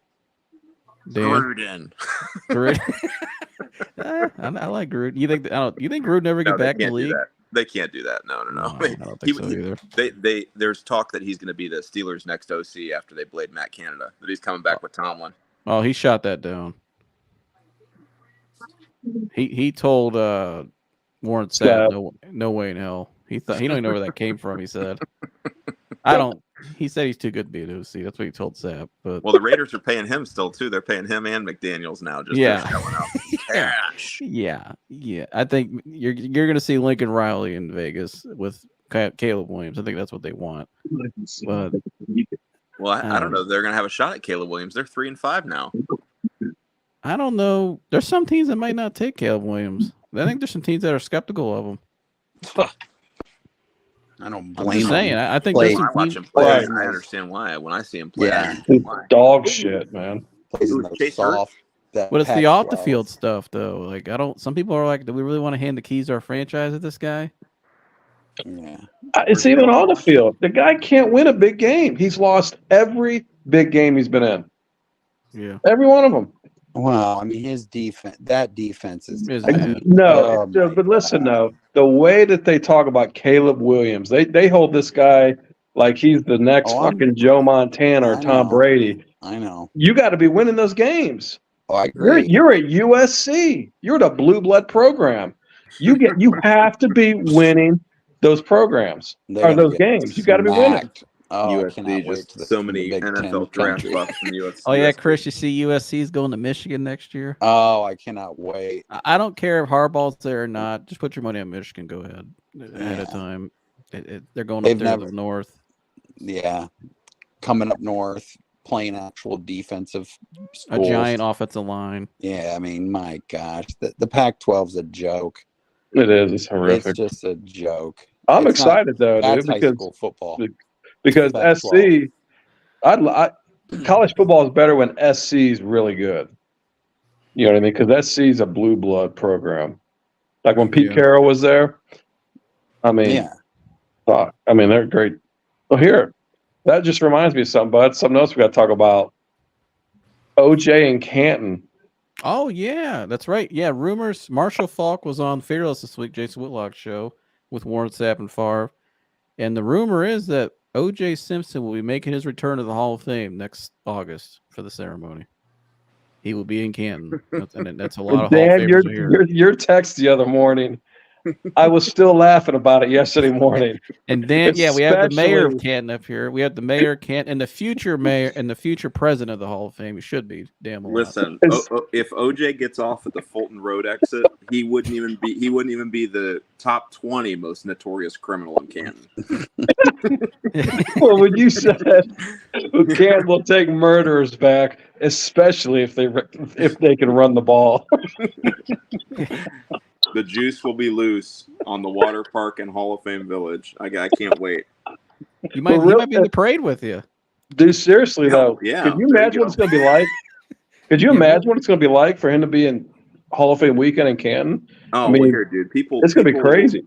People We're will be about to taking find selfies out. with that dude. People will be like a total celebrity with that dude. If you guys haven't watched it on Netflix yet, watch Get Gotti on Netflix, and it will show you how stupid our country is when it comes to people we celebritize for doing just ridiculously bad shit. Well, absolutely. I mean, Well, yeah. it just people will just love every. He'll be out at the pub two-stepping and shit. People will be all dancing around him and shit. It won't matter what you think he did or if he was guilty or not or who Yeah. it is. There'll be people everywhere all over OJ. Yeah. There'll be He'll be the star. There'll be people taking pictures with him, choking him out and shit. I mean, it's Canton. I mean, it's a microcosm it a real of the Canton. entire world. It's crazy. Like you That's said, his keep it a people, real though. Canton. Yeah. Beast of Mike, the are you radio. back? What? Are you back? Yeah, I'm just listening. Sorry, Oh, Mike. what's I your didn't take? mean to say Andrew. I didn't mean to talk about your buddy Andrew Barry. What? Is that why you left? Oh no. I had to poop. Oh, okay. I thought you left. Because I thought you left because I reminded you that we took Anthony Schwartz over Amon-Ra St. Brown. Yeah, that's crazy. A bunch of other third-round picks aren't in the league anymore from that draft too. It's crazy. It's almost like third-round picks don't have a high hit rate. But you know who is Amon-Ra St. Brown, who plays the same position as the guy we took ahead of him. Damn, that's crazy. So is He's a Martin Pro Bowler. Emerson. And fourth-round pick DeJuan Jones, who's the best starting right tackle right now. Best rookie right tackle by the numbers. By what numbers? Hasn't he played 2 games? DeJuan Jones has been our starter since like week 1. What are you talking yeah? about? Yeah, since week 1. Yeah, Conklin got hurt in that week 1 game. How many Oh, rookie, that's right, after how Conklin. many rookie right tackles are in the league? A lot. right now? I don't know. That's a great question. That's He's doing better than Darnell Wright. He's doing better than Paris Johnson Jr., who is his running mate at Ohio State. Yeah. Doing better than Anton Harrison out of Oklahoma, who's a high first-round pick. And he has Is someone fact checking? he's allowed less pressures than Broderick Jones, which is the starting left tackle for the Steelers. Did Michigan have a left tackle last year, Gergs, that went out, or a tackle? I don't think Michigan had. I know their center. Drake Nugent, their center, is going to be a first, second round pick. That dude's bad, dude. I liked their center coming out this past year, Olagustin Oluwatimi. The one coming out this year. Also a really fun name to say. Olagustin Oluwatimi. Drake Nugent, their center this year, will be coming out. He's better. Drake Nugent's a first, second round pick. I like him a lot. But, yeah, I don't know. I mean, but Mike, what do you think about O.J. Simpson returning to Canton? I don't know. No, that's a great answer. Austin, good for him. Good for him. Remember, guys, the glove didn't fit. Just remember. He must have quit. Yeah.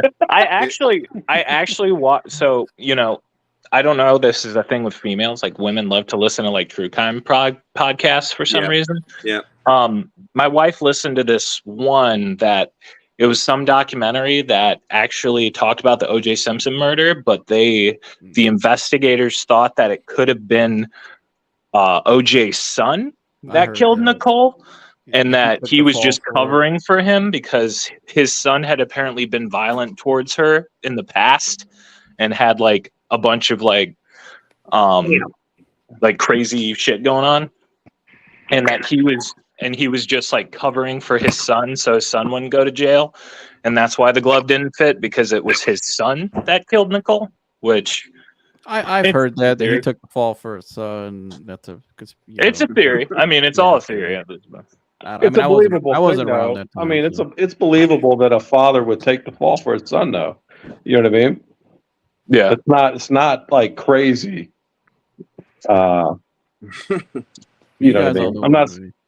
I mean, I wouldn't take the fall. I wouldn't do that for my son. I mean, if Joseph killed somebody, I'll put his ass in prison. But when you're going to jail, kiddo. But most dads aren't like me. Buckaroo, going straight to Iron Gates. You're going to clink, bud. Yeah, that's not gonna happen. But anyways, guilty. Yeah. Dad, what happened? Were you working at a pizza shop that day when that chase happened? He was making a Marco. It was the summer after my junior year, and I'm at Rocco's on Graham Road with Mario, and he's hiring me, and he's taking me. I'm in the back, and he's showing me how to make Drew Sample. He's showing me how to make the dough and all this shit, and all of a sudden his phone rings, and he gets on his phone. He's got one of the old cordless phones. He gets on the phone, and and Mario's he's addicted to gambling of every way. You know what I mean? He's got race horses, all this shit. Nice. Whoever calls him says, "Turn on the TV." And he's got the little TV up in the corner. He turns it on, and you've seen the white Bronco go down the highway. And what was the over-under on him getting away? Well, I'm telling you, within 10 seconds, he was already placing bets on whether or not OJ did it. He was sitting there making wagers with whoever he was talking. Must have been a bookie or some shit. I don't know. But that's how the interview ended. He said, "All right." He's like, "I got to worry about this." He goes, "You'll start like Monday." You can gamble on court cases? That's wild. Dan, well, you've had to have done this before. No, but I did lose $500 on Alien versus Predator. The movie. I need to hear this. How did... What? Me and my buddy saw it on opening night. Like, who would win at the end? Yeah, that's a bullshit ending. Hey, Gerg, how about I had the Drew Sample, Dalton Kincaid, anytime touchdown stack? More than I need Kincaid to get in the end zone. How much? He said how much? The old Drew Sample TD. What you winning for that? I mean, Drew Sample had to have been high. Yeah, it was high. Plus 1,800 or something, plus the stack. Nice. Oh, let's go, Kincaid. Josh, FYI, I got you on here, and I'm sure Jeremy's watching. I won't be in tomorrow. Okay. You okay? Right. You got the vid? No. I got to work Tuesday. I got to do this NADA training all week, 3 hours a day, and so I got to go on Tuesday. So I'll be at home putting all the yard shit away and putting Christmas lights up. Damn, Christmas lights already? Well, the weather's yeah, gonna be it's nice. Christmas. It's It's gonna be almost snowed 70 already. degrees tomorrow, so might as well get it done. It's gonna be how many degrees? It's gonna be almost 70 tomorrow. Oh, So nice. All right. All right. Nice. But yeah, that should be something to see in August. We'll keep an eye on that. We might all go down there. But I do want to put this up here. Gergs, you mentioned earlier their chances possibly making the wild card. Here's the standings today. I don't know what you guys think. Is there any team in the way? Let me pull up. Actually, I think there's playoff standings here. Hey, Dan, what's your? We're looking at this. I mean, what do you? Their chances to make if they don't win the division. So all the teams that are below us, I think we're a lot better than. I think the Chargers would give us a game. I think the Bengals will be tough to beat the second time around. I don't think the Jets have the offensive firepower to keep up, but I think all the teams above that we would either play a close game or lose with all of the teams above. Yeah, so here's the playoff picture today. Hold on. Right now we are 6. So that means we're in. Yep. Yeah, they were. Yeah, So I think. Oh, Dalton Kincaid's gimpy. No. No. He's fine. Shake that shit off. He will. Yeah, he's Josh, what do you think? Do you think there's you like their chances down the stretch of getting in there? Run. He's gimpy. Yeah. I think He so. can't even stand up. Oh yeah, he is gimpy. He can't stand up. Oh He's no. fine. I'm Kincaid heavy too. He's fine. Well, yeah, Josh, Taylor what do you Brick. think? Oh my God, my stream just cut out. Hold on. I think we have a good chance. At what? Making the playoffs. Oh, making Yeah, the playoffs. making- I think we'll make the playoffs. 6 or 7. Yeah. We should make the P's, but Yeah. then you got to go on the road. I want to win the division and play in Cleveland. all right, so we go to that game. Yeah, but you could go on the road and like a Jacksonville team, and I mean, there might be a chance there. I mean, here I actually think Pittsburgh's done. I don't think Pittsburgh will make the playoffs. Dan, that's a bullshit. Dan, you're way ahead of me. But I just saw this Kincaid play, this replay. Yeah, that was was his legs. Freaking dude, what is that asshole doing? Cam Taylor-Britt, he's a shit talker anyway. That dude's He's hurt too. That's a bullshit play. Hell yeah. Watch this. Just the old yak yak yak. Yeah. Fucking tackle the man. McGurgs, what were you saying about Pittsburgh? You think I don't think they'll make the playoffs. I think they're the Dirty worst ass team in the play. division. But somehow they'll be 500 because, again, the Mike Tomlin's just that dude. They'll be above 500. He's always above 500. The Bill, here, watch out for the Bengals. I know I've been saying this for 3 weeks, but they're looking good.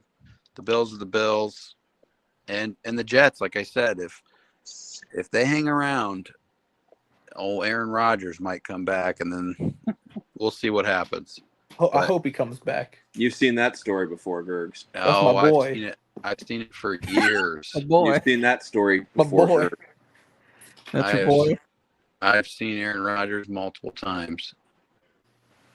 I am so glad he's out of that NFC North. You guys should all feel bad for me because I still have to cheer for that asshole Baker Mayfield. I thought I was so done. I thought I was so done, and now I got to watch him every single week. Do you think they sign him? Oh No. hell no! No. What do you think they did? That might be a Kyler Murray. If they continue to play like this, they might have to. I mean, he's not necessarily losing them the games, but if the season gets away from him, they might have to see for a few games what they got in Kyle Trask, if anything. Yeah, I don't know. That's a tough decision they got to make. But they're also going to blow all that up too. Like Mike Evans isn't going to be there. They've already agreed they're not paying him. I mean, it's a shame that some of the pieces on there aren't going to be on a winning program. Like, I mean, here, dude, if the Browns could get their hands on like Mike Devin Evans. White, I mean, that dude is who you build a NFL football team around. Devin White in that scheme would be damn, with Myles Garrett. I'd like to see get Mike Evans maybe, but Austin, what do you think here of their chances? No, I think we have a secure spot in the playoff unless something drastic were to happen. Well, pull up the rest of our schedule, Rusty. All right. Yeah, we got the schedule in our favor, except for these next 2 games. Yeah, the next 2 games are the only issues. Well, issues tend to present themselves for the Browns. Well, they have the Jags too, but it will be in Cleveland in December, right? Yeah.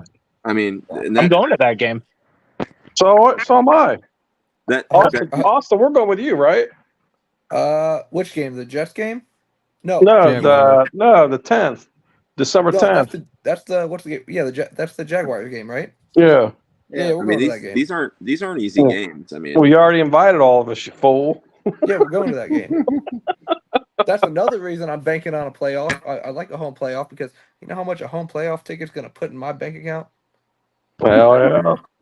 A good amount. Well, yeah, here's the schedule. So next week, obviously, it depends where your seat's at. 528, but it doesn't matter. A home playoff ticket for the Browns fans, I'll still be able to make money on them. Oh yeah, for sure.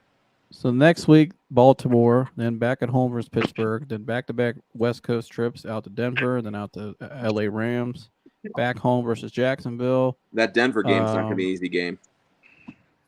I don't know. That'll be. I don't know. It's Russell Wilson. We should stop them. Yeah, they're playing better though as of late. Yeah, I mean they're playing a little bit. I don't know if I bank on. I think Russell Wilson's done. I don't know. I mean, I get it. Maybe sometimes you go in the altitude. Yeah, I'm not banking on Denver. I think the Rams game is the game I would be a little. You talk about a trap game. Not if they got Brett Rippon starting at quarterback. I think the trap game. Yeah, is Matt Stafford like hurt? What's up with that? Is he back by then? I don't know what his diagnosis is, but if Brett Rippon's playing quarterback, there's no chance the Rams have. You might as well be Clayton Tune. No, I agree. I'm thinking Stafford's playing, but then after the Jags, you got the Bears back at home, then on the road to Houston, which is I don't think the Houston. That's the trap game. Justin Fields will be back for the Bears. And then New York, and then at the Bengals. I'm not worried about the Bears. I mean, Fields already wants out of there.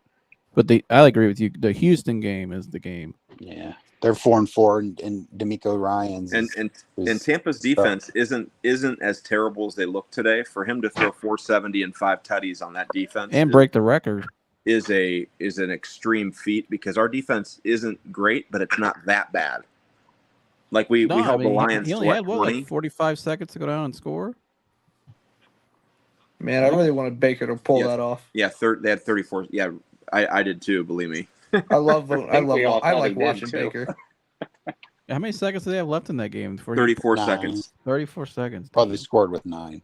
Yeah, they had 34 seconds left. Yeah. Mike, what do you think of this schedule down the stretch here? I think it's favorable for the Browns. You really want to win. Obviously next week, I think that's going to be the hardest game. And then we always split with Pittsburgh and we got them back at home. I'm not worried terribly after that. I think the hardest game, it's going to suck going to LA, but we should win that game. Houston could be a difficult game, but I think LA is the easiest game. Huh? I think the Rams are the easiest game. Yeah, it might be. I still think Denver with that O-line and our defense. I don't know if Denver has played a defense as good as ours yet. I don't know if they actually will. Did they play the Jets yet this year? Do they play the Jets? Well, Denver beat the Chiefs, so. Okay. Yeah. Well, that's a division game. One of the best defenses. Yeah, I know, but division games are always weird. So you don't think Jacksonville is going to be the hardest game? No, I think Jacksonville is the biggest faker. Oh. Jacksonville is that team where I think they're like fake good. Mm. Like how some people feel about Buffalo, that's how I feel about Jacksonville. No, that's Miami's the biggest faker. Just a quick question. Or how you feel about Miami, Dan? Why? Like what about Jacksonville do you think is fake? I don't really like Doug Peterson's play calls. I really don't like I don't even know how I feel about Trevor Lawrence because he'll just look like absolute trash one game, and then the next game he bounced back, then he looks like trash again. Trash. He's like trash, as in like a taller Baker Mayfield is how like I've seen him You play are the on game of dope, football. Mike. Oh my No. gosh. Never touched the stuff, believe it or not. But Louise. Oh my You admitted on the god. show you did. What are you talking about? Are you out of your effing mind? no, it was K back in the day. It's a Oh distinction. my lord. Mike, we Trevor used to know Lawrence. Valley I Trip. do not Trevor like Trevor Lawrence. Lawrence. I Trevor don't. Lawrence. I'll be the know. first to admit it. I haven't seen anything special out of him. He just looks What are you average to talking me. about? Oh my gosh. Did you watch him come back against the Chargers in the playoffs last year? I did. I also watched him throw 5 picks that game. Oh my lord. You put Trevor Lawrence in the same sentence as Baker Mayfield? I did. Oh my gosh, that's I don't bullshit. like Trevor Lawrence. I don't like the Jags. I think they're fake good. I think the Jags defense, if it wasn't like, I think the Jags defense is what's been carrying them mostly. Like Josh Allen on that defense as having just a Rusty, this is where you phenomenal put up year. total points per game for offenses and see where Jacksonville ranks. Yeah, we'll put that up. Well, let me find that. Good idea. All right, so Travis Etienne might be one of the best. And running backs. ETN, yeah, I love ETN. They have Calvin Ridley, Christian Kirk, Evan Ingram, and Trevor Lawrence is Zay Jones, an absolute stud. If you don't think their offense is good, Mike, Calvin Ridley's a bad dude. what in the world are you talking about, buddy? The Jacksonville Jaguars are good. There's good. no fake good about them. They are defensively, they're good. Offensively, they're good. And they have speed everywhere, which speed in the NFL right now on offense is definitely something the Cleveland Browns are lacking, and is what wins you games, man. I don't know how you think the Jaguars aren't good. The only thing I can see the Browns winning that game is just because a Florida team coming in Cleveland in December might hang that up, but the Jags are good. The Jags are good. The Jags are going to easily win that division and host a playoff game, and we'll see what happens there. But they're definitely outside of Baltimore that toughest game. And then, like I said, they're saying Rodgers will be back that Browns game, that Thursday night game, if they're still in playoff contention. So we'll see what happens there, because that will suck for the Cleveland Browns. I think the key is That's next a tough week's game. first game Next back. The key, if the Browns can beat the Ravens, it's going to change the whole entire tone for the second half of the season.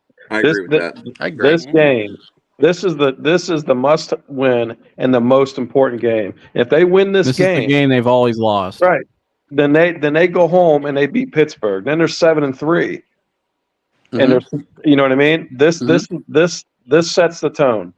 So this is one they got to win. Where do they rank offensively? I got to see it. 10th. We gotta stay healthy after next week too, which I think is. They're a top gonna 10 be hard. offense, and they're above Kansas City. Cleveland is 13th, Yep. which ain't bad. I mean, I didn't think. What is that? Total yards, or is that Points per game. Now look at the last three. Sort by last three, Rusty. Sort by last three. Watch the Jags move up. Boom. Yeah. Third. They're hot.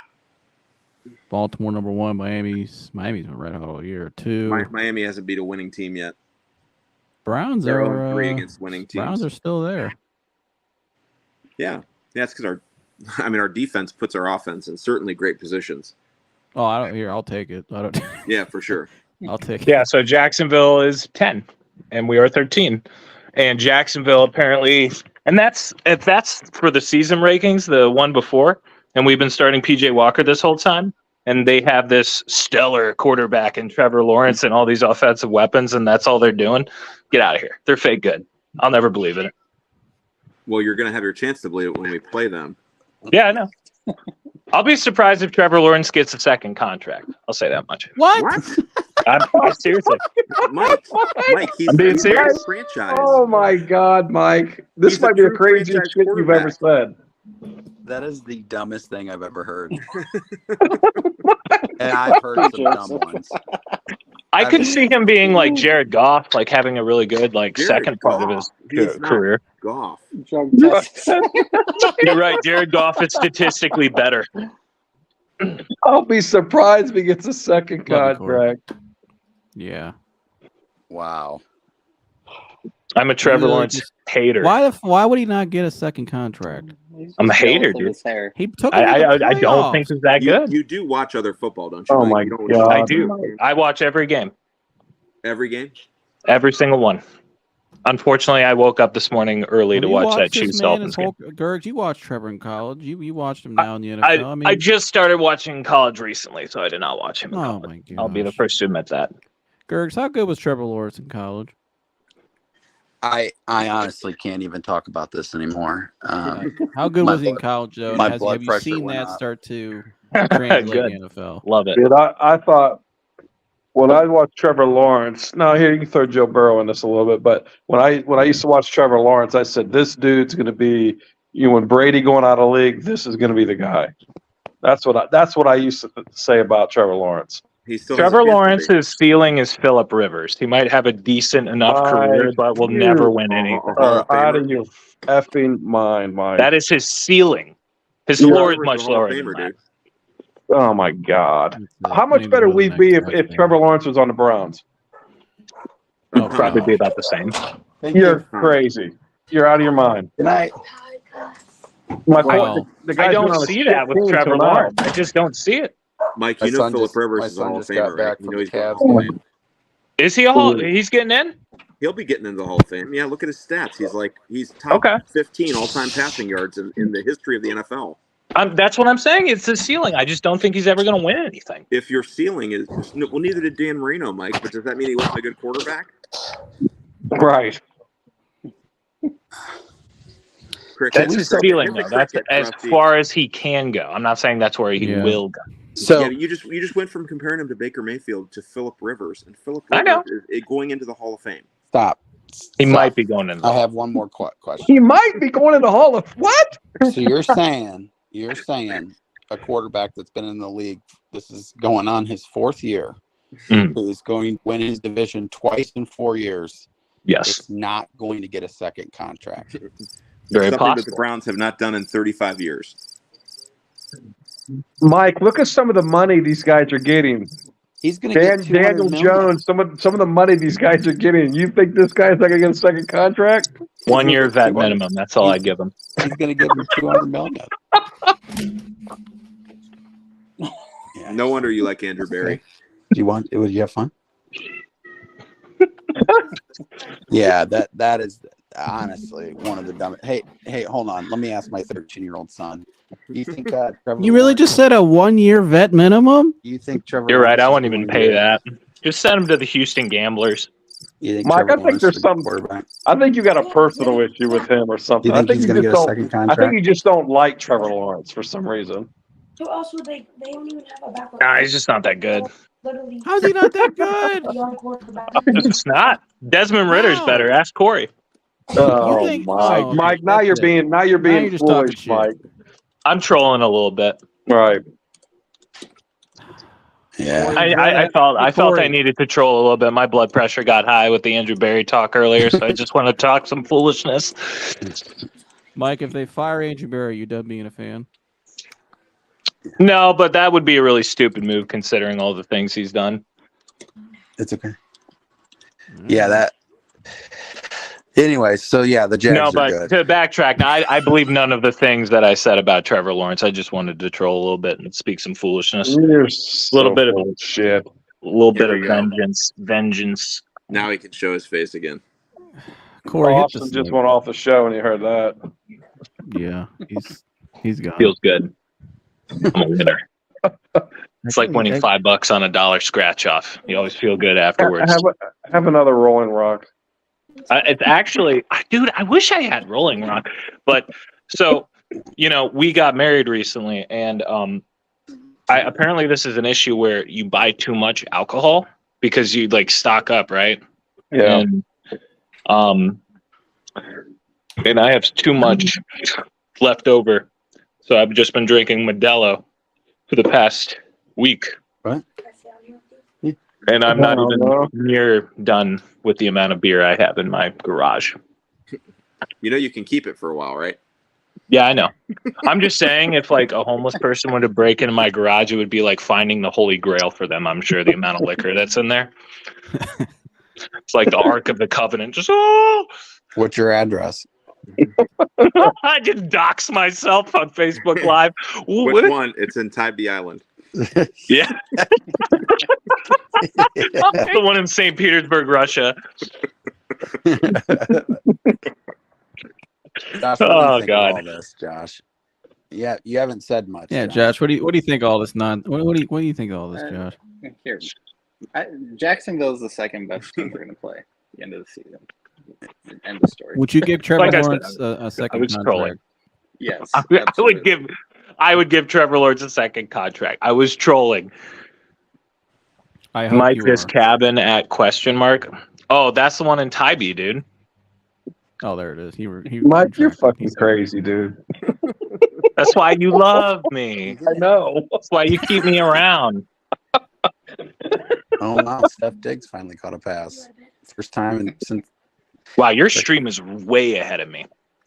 Well, you got the illegal stream. That's why. I do. I'm not paying for shit.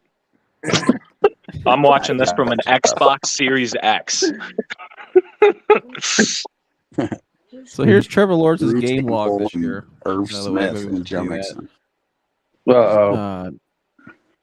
Mixon. Yeah, Dan, his last Josh game, 75% completion percentage, 9 yards an attempt, 1 touchdown, 292. 100 quarterback rating. Yeah, I'm pretty sure he's going to get re-signed. Yeah, I agree. I don't He's think gonna the Jags are looking to move on from Trevor Lawrence. I'm just saying, Blake Bortles is still out there, bro. Bring the comeback. I hear, isn't he like working construction and ripping cigs? Is he? Yeah, he's working construction right now. Blake I'm pretty Bortles. sure Blake Bortles made enough NFL money where he's probably not doing anything right now. No, he is actually working construction. Like He he probably opened his own company with all the money. Maybe opening his own company. What, they push him? Is this a flag on Buffalo? You're ahead of me. You'll have to wait and watch. I hate you. No, I'm just kidding. I don't hate you, Griggs. You're a great kid. You're a great kid. Great kid. You're doing a great job, dude. You're a good kid. You're just doing such a good job. And you always had very good taste in glasses, no matter what anybody else says. I don't really care what anyone else says, Mike. I know. That's what I'm saying. That's why you're such a great kid. That's about the only thing me and you have in common. Yeah. Oh man. I gotta put this up though. I'm trying to find a good list for you guys. So Mike, you weren't a part of this, Mike. Because you had to leave early. We did the NFL coaches version. We basically said if the NFL coach, like I think we said Dan, I think you said Mike McCarthy would be a used car Kincaid back manager. Yeah, I saw that. Oh yeah, I can't remember what I said for Mike McCarthy. I think you said it'd be used car. I think we all agreed with youth pastor on him. Youth pastor for Mr. Mike McCarthy. I want to do NBA edition. Oh, Mike McDaniel. Hold on. Thinking of. We'll do NBA edition. We'll throw out a couple coaches. It's probably unlocked, buddy, for Keith. Some that are current, some are past. But this is the best picture list I could find here. So let me zoom in on some of these guys. My God, Josh Allen. Dalton Kincaid, let's go. We'll start here with Mike Budenholzer. Dad, who would Mike Budenholzer be if he wasn't an NBA coach? He looks like CEO like Suma or some shit like that. CEO of hospital system, just raking the money in, peeling everybody. Mike, you got one on this? He looks like one of those lawyers that you'd see like on the side of like a Parta bus with their advertisement. All right. Anybody else got one on Mike Budenholzer? Insurance agent. That's a good one. Yes, Alan and Chris Hall. All right, we'll move on to Greg Popovich. What would Greg Popovich be? A serial killer. Miserable like biology teacher. Just a fucking miserable. He's on dick. tenure and he just hates his job. Right. Dealer principal. Oh, my neck. For Mitsubishi. Yeah. Oh, Mitsubishi. Josh, you got one? Yeah, girls volleyball coach. Okay. Ooh, Yeah. I don't know Steve who any Kerr. of these people are, so I'm going off. Ooh, Kerr. that's an elementary school principal if I ever saw one. Let me get a closer look. Closer look. He looks like a news anchor. Yeah, I agree with Oh, that. news anchor would be good. Weatherman. Weatherman, Just yeah. What weatherman. Mark Johnson Yeah. on him? The shitty one, the one that's on like at 11 o'clock that nobody watches. Yeah. Mike, what'd you say? I said elementary school principal. Kind of like Weatherman. I think, yeah. he looks like Weatherman Mark- is a good one a too. little Mark Johnson in him. Doc Rivers. Ooh.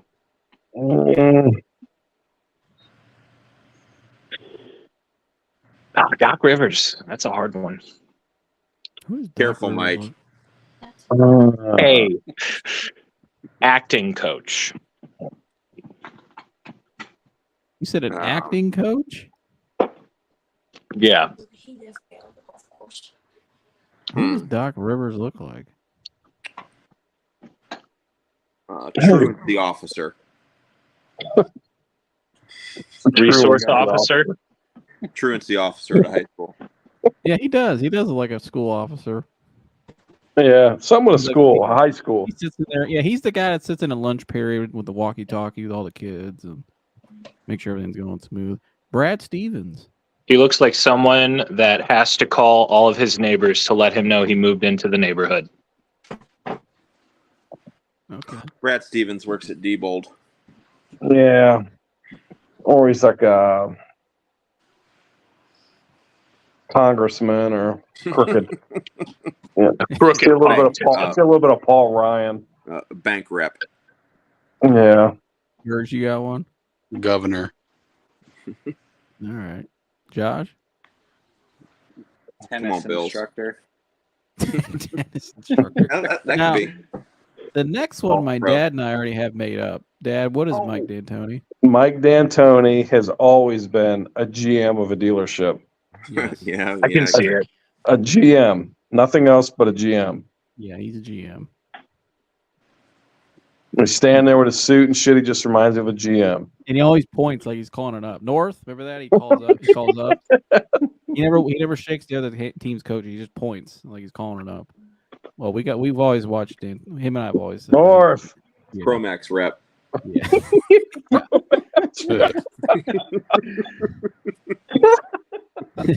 Mike Oh, Malone. Promax. Oh, dude, I'm missing Promax so bad. Oh my! I bet God. you are.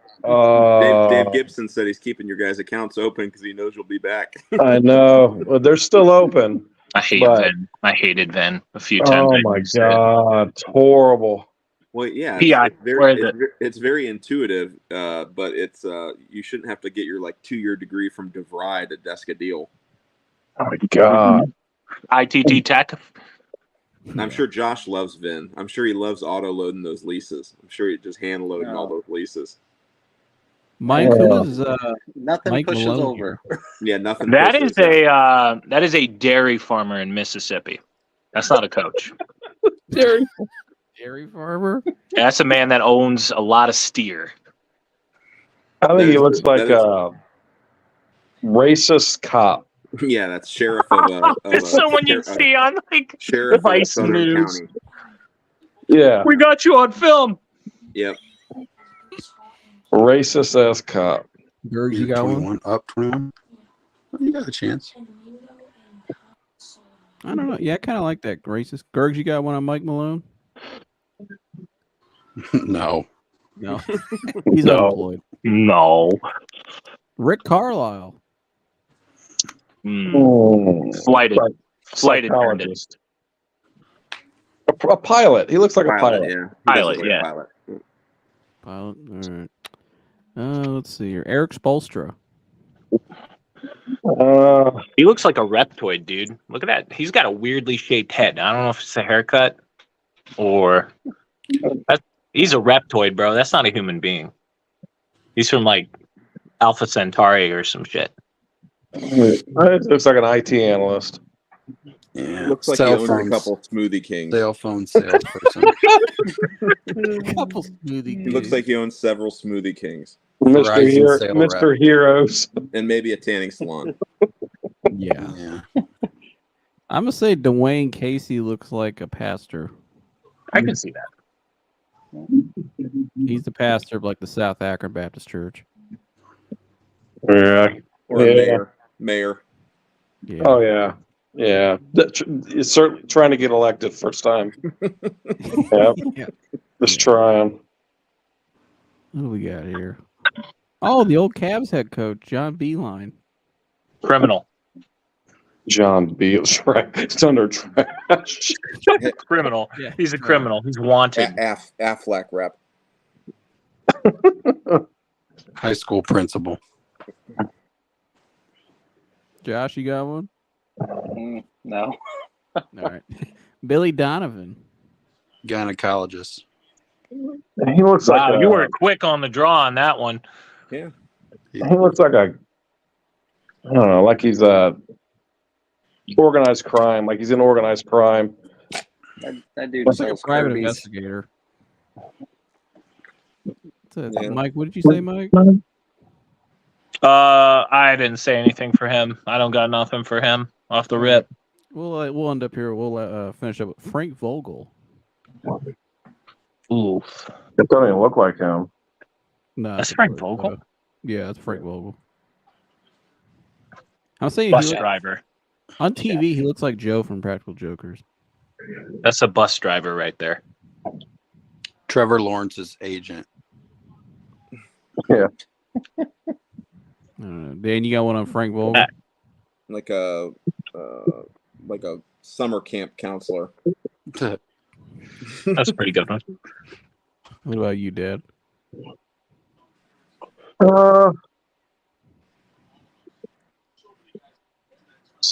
looks like a five car salesman. Okay. That's what he looks like. Joe, did you show your guys the 5-car club, the YouTube video? 7-car club. The 7-car club. Did you show them that YouTube video? Certified good classic right there. Mm-hmm. The toe tap. Got him with the old toe tap. Yeah. I remember What did they tell me? They were putting me together. They put me together. You got to show your guys the 7-car club. That's a certified. Bring the spirits up. How long is it? Jamar 7-car Chase club? is doing Oh, nothing. It's only a few minutes. Come on, Is it on Jamar YouTube? Chase. You might pull it up. I think it's on YouTube. Yeah. All right. What's it Come called? on, The Jamar Chase. The 7-car club. I can't remember the name of the company that put it out there, but it's called the 7-car club. It's only got a very few views, but it's still great to this day. 7-car club. You also need to show your people the world created car salespeople. I can't remember. Here, I'll put this on the screen. You guys tell me which one it is. Come on. Well, Anthony should know. He was in it. Which one is it, Mike? Is it the first one? Yeah, the second one. Second one down. It's the second This one. No, up Yeah. one, up one, up one. Yeah, I think That they're one. the same, but yeah, they're the same. All right. That's well, them. That's them right there. Yep. All right, let me go full screen here. Here it is. 7-car club. Got him with the toe tap. Hold on, it might be an ad here. Maybe not. Panera's toasted Not a baguettes sponsor. are loaded with. Do you have to say that? Yeah. Do you really? Yeah, because of copyright reasons. Well, I did order Panera today, if that makes any difference. We're not No. sponsored there. Yeah, not a sponsor. I had to point that out legally. I sponsored Panera today Yeah, With the Dan DoorDash made up the call. at 10 a.m. All right, here we go. Hello, cat. Probable distribution of data. Let's apply this graph to a dealership sales staff. On one extreme, you have the head of the class, the top performer. They approach the middle and end of the month with the same vigor and intensity. On the other side of the graph, you'll find the majority of the staff is in the middle, thus the bell-shaped curve. Somewhere in the middle of the majority lies a special group, a clique of salespeople who have created a comfortable, complacent world of subpar professionalism. In a store where the average salesperson is expected to sell 12 cars, this group is known simply as the 7-Car Club. Yeah. Gary has a lot of promise. He used to be a 20-car salesman. He comes from a long line of car salesmen. One philosophy my pops had was you don't eat until you sell a car. Well, I went from morning to 10:30 at night the other day without eating a thing. Finally, I sold a car. So I run down to Luigi's, order up a chicken parm, ate it till I was blue in the face. I love you, Pops. Vince has been in the business for a long time. He's a good guy, but a little grumpy. He's got something to say about everyone. This new generation, they don't sell cars anymore. They sell money. With all this internet crap, they drop their pants, sell at cost. They don't even bother learning the product anymore. Vince is close to Gary, but they didn't always get along. In fact, they used to be bitter enemies. And it all started on a busy Saturday afternoon. Boss, sorry. I just took my car into prep, smashed into this red SUV out there. I just sold that car. So Vince tried to get him back by taking one of Gary's clients. Those aren't your clients. Those are my clients. I'm working that deal. No, I've been working the same people for days on the same exact car. I got that as a phone pop. No. It's my deal. They asked for me when they first walked in. Nobody asked for you when you walked. They fought so many times it just became a part of their relationship, and everybody got used to it. Now, they're best friends. The 7-Car Club, an exclusive group of car guys who know it all, yet use so little. Like Sam here. I don't know why I'm part of the 7-Car Club. Like 0. Last month was a horrible month given I only sold 5 cars, an exception. Before that, I sold 9. Then there was 7. Okay, 7. Before that, it was 6. Then I sold 8. I only sold 7 one time. Go figure. One of Sam's biggest problems is a lack of focus. Bro, I always get in trouble. I have problems staying focused. It's like having ADD, but I don't. The 7-Car Club, a united front that bands together in laughter and good times. I couldn't understand the humor at the beginning. They locked me in the trunk. They used to do the toe tap on me all the time. They put me together. That's what it is. Put me together.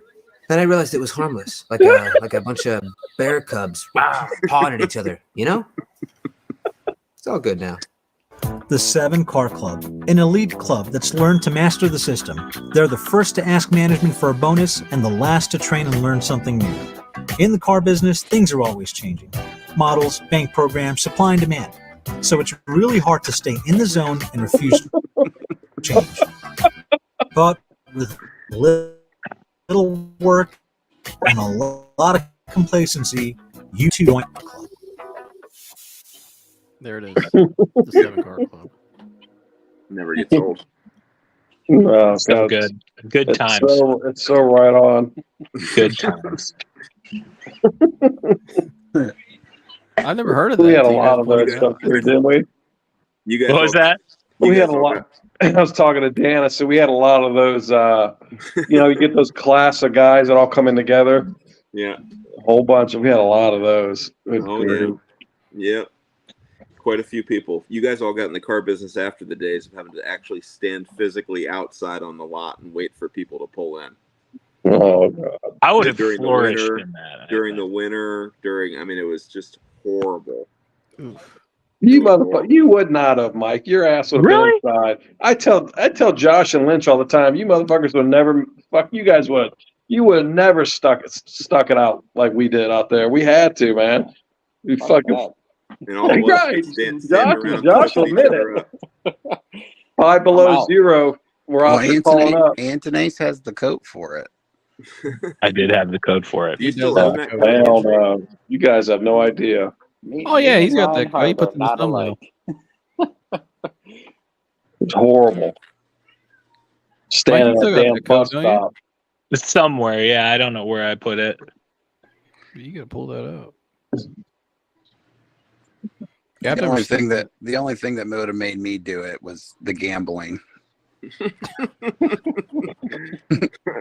Yeah, there was certainly some of that. But on the days where there was no gambling, yeah, I'd have hated it for sure.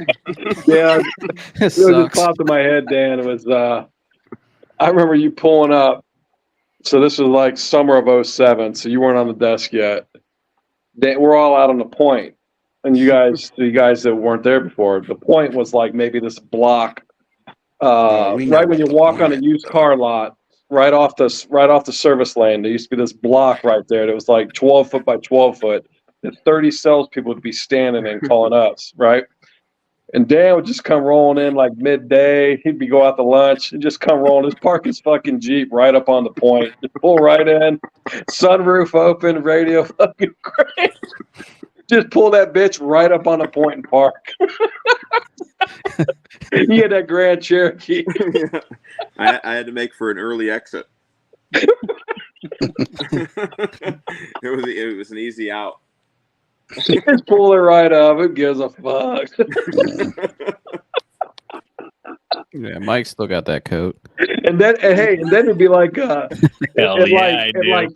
There'd be like a few stragglers out there. So it'd be like the guys that didn't have any ups at like 10 till 6 on Saturday. There might be 5 guys standing out there, and you had to stand on point because Brad or some of the other managers would be out looking. But you get an up that would pull in at like 10 till 6. Dude, I remember Watson one time opened the back of a car and dove in the back of a fucking car. Oh yeah. Where everybody would turn and pretend they're on their cell phone and start walking away. Who's that dude that totaled the car with his body? Rob Reinhardt. Such a good story. He totaled the car with his body?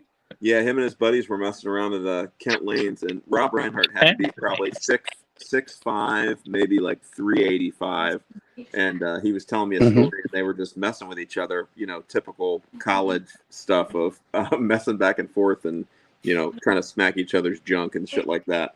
And he went chasing his buddy out of the bar, just messing around, and he tripped, and he landed on the hood of an old Honda Civic, and they totaled it.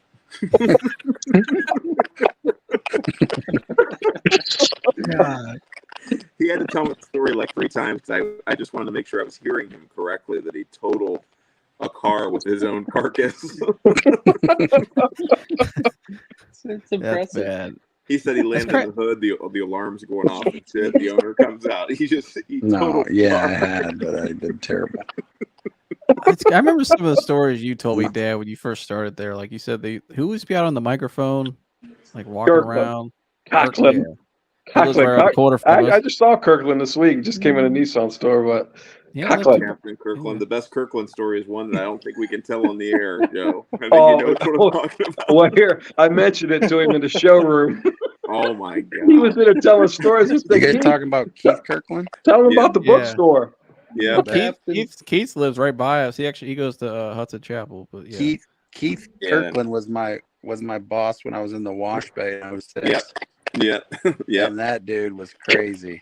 Kirkland. Man, that dude was cool.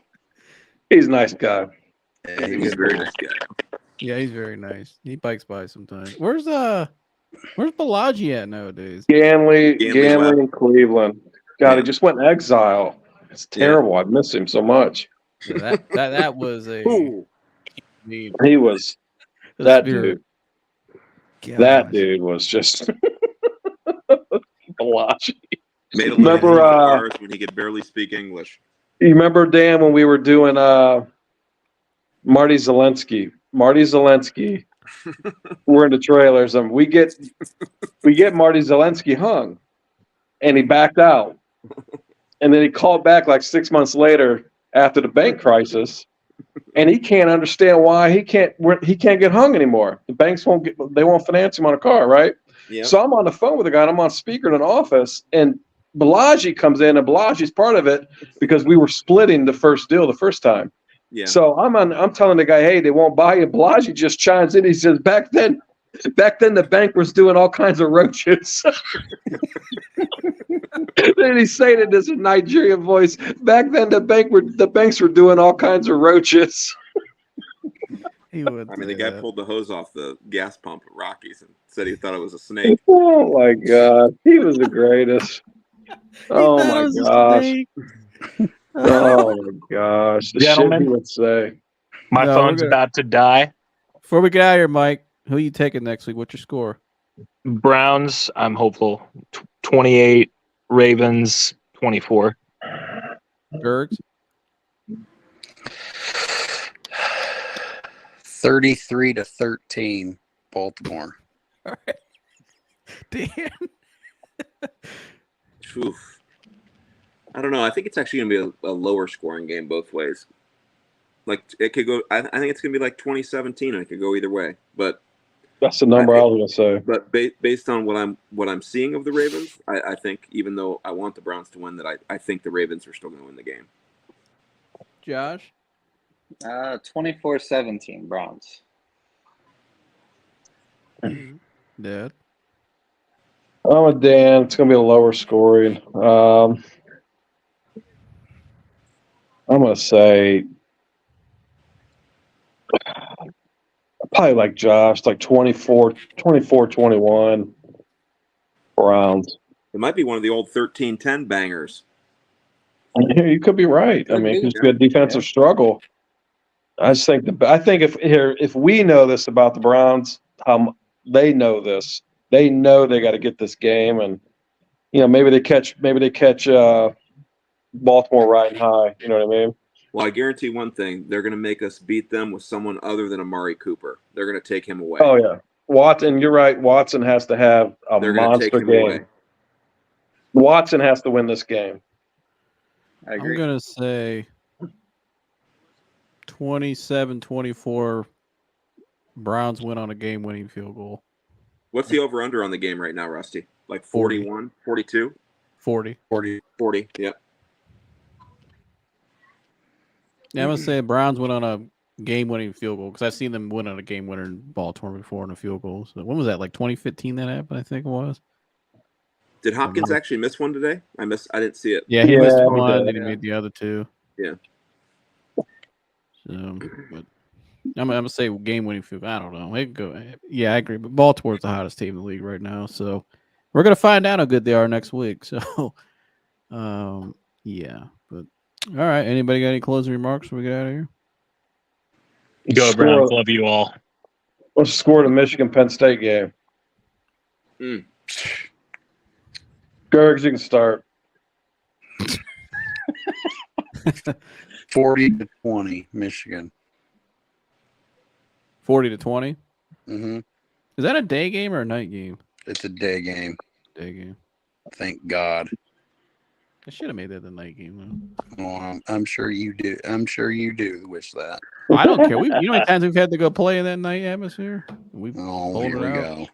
Jeremy said there's still time to flex it. Yeah. We had to go play there many times. I don't want to hear it. What do you got, Dad? I'm gonna say Penn State. Penn State. 31-27. Damn. Anybody else, Mike? Penn State 69, Michigan 3. I'm gonna say I don't trust Penn State. I think it's gonna be a tougher game. I'll take Michigan 35-28. I don't know, something like that. Definitely their first test of the year, but I still think they'll win. I don't trust Penn State. Drew Aller's all over the place sometimes. I like Drew Aller, but I don't know. Yeah. What do you think, Josh? I don't know. I don't watch college. All I know is Josh looks ready to spin a cash deal. Right. Or at least. They're just getting no pressure on Joe Burrow. Michigan's got everybody's signs, everybody's plays, dude. They're gonna win. I don't know what the score will be, but yeah, they're cheaters, dude. Yeah. Cheaters and pedophiles. It's hard to lose when you got all. Well, that ain't on the program. That's he did the right thing. He bladed the guy. The coaches are going to be combing the sorority houses. That's going to be the next coach of the Cleveland Browns.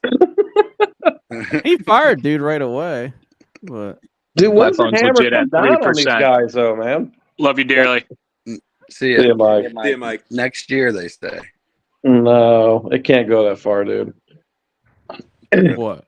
It's going to go that far, man. No, they're already taking heat. They about letting them into playoff. I'm telling you, dude, it's not going to go that long. Till what? They bring the hammer down on Michigan. Dude, Oh, they'll wait till after the season. did you see Michigan's now investigating Ryan Day? Yeah, see his that, brother's Gertz? not even an actual private investigator. He's a cop, bitch. I actually know my mom's whole family's from New Hampshire, and they know the days. They're Right. Our brother-in-law's good friends of the Day family. saw him on Halloween, but yeah, he's a cop in Manchester. Who? Ryan's younger brother. There's rumors now that there's some Michigan people try to say that Ryan Day hired his younger brother to investigate all this when his younger brother's not even involved. He's a cop in Manchester, New Hampshire. He's been a cop in Manchester, New Hampshire for a long time. They're getting real desperate. Oh, and I know please. this firsthand. Ryan Day can know our plays and still lose. He stinks. Come on. I don't even care about Ryan Day. I mean, I apologize. I know he's a family friend, but he stinks. No, he's not a family friend. No, our brother-in-law just knows is good friends with that family. Oh, you know, we don't know them, but all right. Well, then, yeah, he definitely stinks. And I'm not the biggest Ryan Day guy either. Is Ohio State still gonna be number one after this weekend? Yeah, but that don't mean shit. No, doesn't matter at all. I mean, if you're gonna give the number one team this week, I think you give Georgia, but it don't matter. Yeah, it don't really. No, the only reason they put Ohio State there because they had 2 top 10 wins. I mean, yeah. Well, everybody knows who the top. You got your 3. It's Ohio State, Michigan, Georgia, and then who would you guys have at 4? Probably Florida State. Yeah, I'd probably have Florida State just because I feel very strong against the Pac-12. I just think. I mean, I was watching that Washington USC game, and the fact that neither one of them could stop the other team. It's just like at some point you have to play defense, and I just can't. I think Oregon. Honestly, I think Oregon probably to me is a top 4 team. I know they won't be in the rankings this week, but I think Oregon's got a lot of SEC transfers on their team. They're pretty good. I think that they would be in my top 4, to be honest with you. If I had to pick the 4 best teams, I would say Michigan, Ohio State, Georgia, and Oregon. I say Alabama's up there. Yeah, you just took. I think Alabama is. They're rolling. I think if Alabama played Washington or Oregon, I'd still take Alabama. I would. I would definitely take them over Washington for sure, and definitely Florida State. Yeah, I mean, they very well. Does Alabama beat Georgia? Corey's Bulldogs? Yes. I think they do too. Without Brock Bowers, probably. Yeah. Right. And it's hard for Georgia. I mean, they haven't lost a game in 2 years. So eventually, that's just hard to keep doing, especially without Brock Bowers. Can you believe that Missouri was 12th in the country? I mean, God. Well, it's funny you say that because we're at work and we're dogging out Corey about Georgia not playing anybody. You know what I mean? They're like 100. Their strength of schedule is like 100. They're ranked like 100 in the country. And he's like, we're playing Missouri. I said, Missouri? I said, you're hanging your hat on Missouri? The team they're playing next week's better than Missouri. They have a way better. Their quarterback's one of the bad dude. Ole Miss and Jackson Dart. Yeah, Ole Miss. That'll be a test. That's a better game. Sure. Yeah, Jackson Dart is one of the best quarterbacks in the. I think he's actually a sneaky NFL prospect too. But yeah, that's gonna be a test there. But yeah, Missouri wasn't a test to me. No, hell no. I still think it's Ohio State and Michigan. I think that could end up being the national championship. I think we're the two best teams. Which would be awesome. Because, I mean, people say that about Michigan, but like you just said, Georgia, I don't think Georgia's really been battle tested. And to be honest, I like Michigan a little better. Dalton Kincaid is that dude. Yeah, I know he is. He just needs to be that dude near the end zone. That's what I'm saying. Yeah, that's what Jason's saying. Jace has him too. Yep, very Dalton Kincaid heavy. How many? Yeah, I need Jamar Chase. I need Dalton Kincaid. How many receiving yards does Kincaid have right now? He's probably over 70, I think. Oh, really? Okay. Yeah, his line was 40.5. Oh, yeah. Oh, by the way, Cleveland, Ohio, very good possibility. SummerSlam this year, WWE. Really? Cleveland, yeah. Wow, that's SummerSlam. Did I go to that? For sure. I'd go to that. I will be at SummerSlam. You know that. I'd go to that just for the hell of it. You have to come to the fights with us. Yeah. Dan's not in MMA. Nah, he would like to watch people punch each other, dude. Everyone does. No, That's a great time. I was into MMA back when the UFC originally came out, and it was Shamrock and Severn and all those guys that were like, there was no need for weight classes or anything. You had Greco-Roman guys fighting, jiu-jitsu guys and all the other shit. And then dude, they had medieval shit going on last fight we went to. They were dressed up as like knights hitting each other with axes and swords. Yeah, I like watching MMA. I mean, I was big into it when Lesnar came and crossed over and stuff like that. I mean, we used to go to B-dubs on Saturday nights when UFC was on, and me and a friend from high school, we'd take every fight. We'd bet $100 on it. He'd pick the winner of the first fight. I'd pick the winner of the second. We'd go all the way down through. Well, one night, I think there were 8 fights on a card or something like that. So, you got to be prepared to lose $800 if you lose all the fights. Yeah. And we split right down the middle. And then we're walking out, and we're like, well, that was no fun. You owe me $400. I owe you $400. No one exchanged money. We're walking by this sticker machine at the front of BW3s. And I was like, how about it? $400, fruit or vegetable out of this thing? And he goes, it's a vegetable. We put a quarter in. I pull it out. It's the best looking glittery strawberry sticker I've ever seen. I scooped it for $400. Do you remember when we went and bought all those lottery tickets? We bought like $500 worth of $20 lottery tickets. You mean every Friday you saw me working at Fred Martin? Club Martine. A scanner on his phone. Club Martine was nice. That was nice. Friday nights. It was. Club Martine was it. It also very, very limited run, but Friday Night Lights, the lot races. Labina still owes me all of October's PO money. We had Friday Night Lights. We just lined them up, and we had foot races. Guys out there racing in dress shoes. I remember Swarm racing Goodson once behind the building when we were out smoking, and Swarm just beefed it. I had it on video, and I was trying to find it the other day, and I couldn't. Yep, I think we got Dev to race in like his old Steve Bass shoes that he was wearing. He put down his reheatable Applebee's out of his book bag to come out and race somebody for $50 or something. And I think it was Klabina versus Dev, and it was just the most awkward 2 people running you've ever seen. Oh my God! I thought for sure there was an Achilles going to be torn. Did Daler ever get involved? Daler never worked Friday nights. That was post Daler's athletic career at Fred Martin ended on the basketball court when he pulled up. Yeah, he was posting me up. Yeah, after several exchanges between him and Scott where they just kept fouling each other up and down. I was on Scott's team, but I kept feeding Scott, and Daler he was talking. He was, I'm gonna post your ass up, little man. Let me get that rock. He was out there. What are you doing, goof? Yeah, what are you doing, goof? I remember he was getting the ball, swat. He was talking so much shit. He it was back. What are you doing, goof? Which, by the way, all of Joe, a sudden I look over and he's. I heard. I look over and he's bending over against the picnic table. And he's tore his Achilles. I bet that was a shocker. Yeah, probably.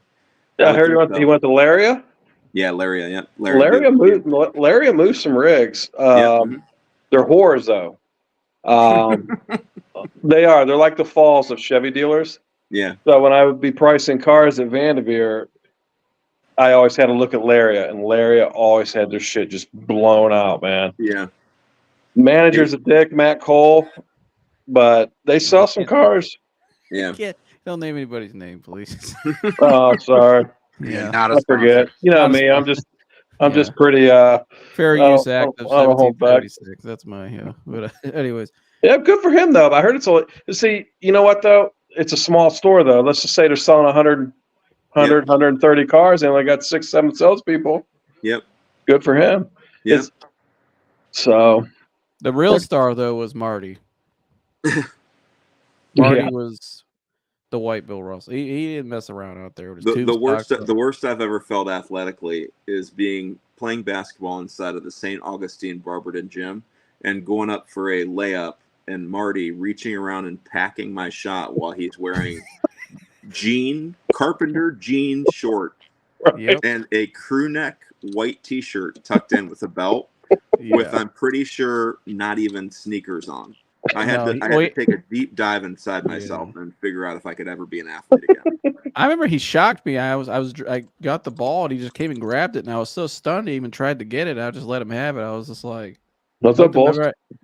I looked at you and I was just like, "This is crazy." I remember Dan. You said he was gonna pop out of a slide and show up. My man's Andre Iguodala. Marty was balling, dude. Yeah. Marty was good. Marty's in the who's who. Like I remember, I went to Hoban St. V game. Oh no, Kincaid. And Marty's in the who's who, dude, of that world, of the Catholic school world. Marty's a big deal. Everybody knows Marty Paradon. I couldn't believe it. I was like, damn, this guy. Oh, yeah, he fumbled it. The only thing I knew about Marty is he would sit there and call the banks to get his phone calls up. He'd just sit there and keep dialing the 1-800 numbers for the banks. God, Marty. I didn't know. Yeah. I remember you told that story, Dan, when you caught him down at the Wayne's. Oh, gosh. Oh, yeah. Come on at Wayne's. Yeah. But, yeah, talk Didn't about he a win scratch a lot off. of money down there? Oh, he was a scratch off Kane. He never clipped his thumbnail. I thought he won a lot of Keno money or something down there. No, he tried. He tried. He was playing those 3 sets and 4 sets. He never hit anything big. Dude, I wish I could have been to that Saturday morning. You were tuning him, and as you're tuning him, he's scratching that scratch off.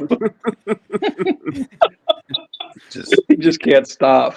Just hoping to win that million so he can just tell Dan he quits. He's doing the hot rod. He's trying to do the hot rod Williams.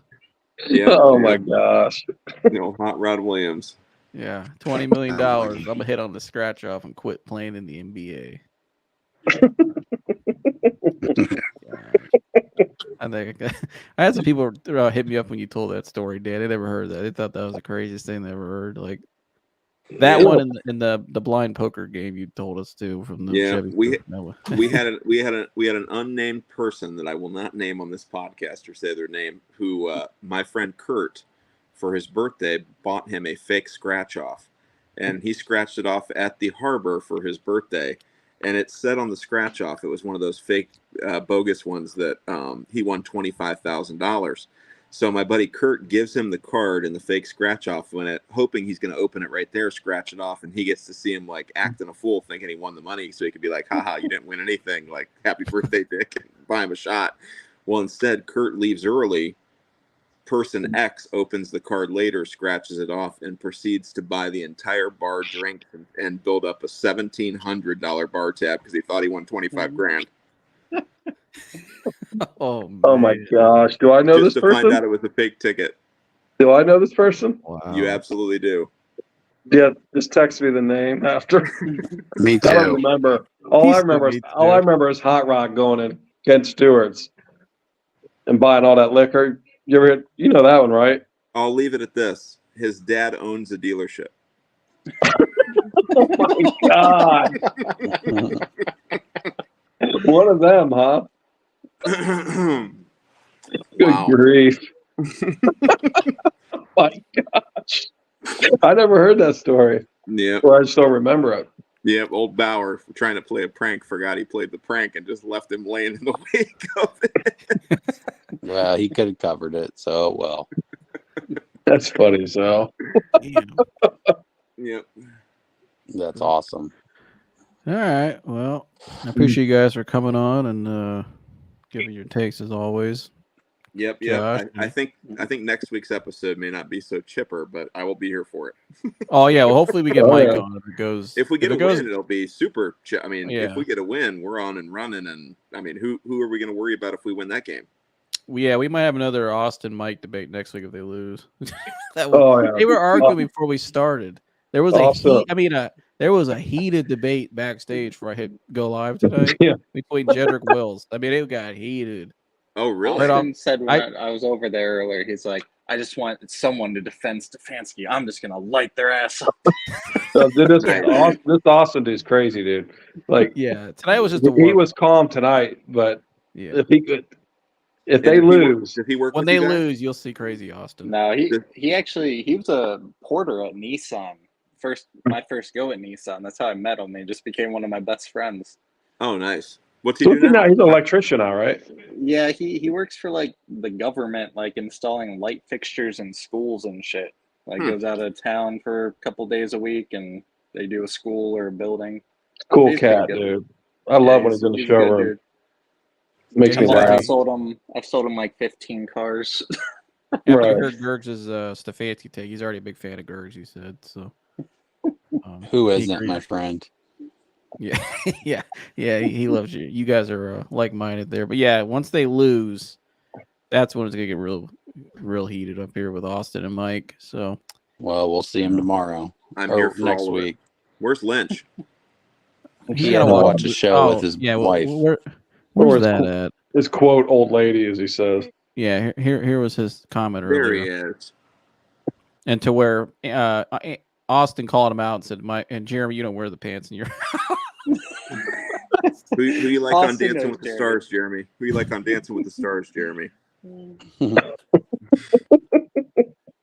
Gosh. Yeah, and I didn't get Mike's take earlier that Andy Reid or Mike or what do you say? Kevin Stefanski's offense is the same as Andy Reid's. I'm like, what? No. Yeah, and then he proceeded to say the only thing here's what got me. The only thing that Andy does differently. It's like or everything. I mean, win Super Bowls. I mean, two different teams. Yeah. The whole thing that started that was Austin talking about all the dink passes. Kansas City throws the ball down the field a hell of a lot more down than the Browns do. I mean, they do a lot more crossy routes too, which I like. Right, get guys in space. Yeah, they use those little dink pat, but he throws the ball downfield. Man, what happened to this game? Good grief! Yeah, it was heading towards the over and nothing since. I actually think, damn, lob that in there. I actually think that the moment they stopped scoring was when I said the over's for sure going to hit. Yeah, they heard you.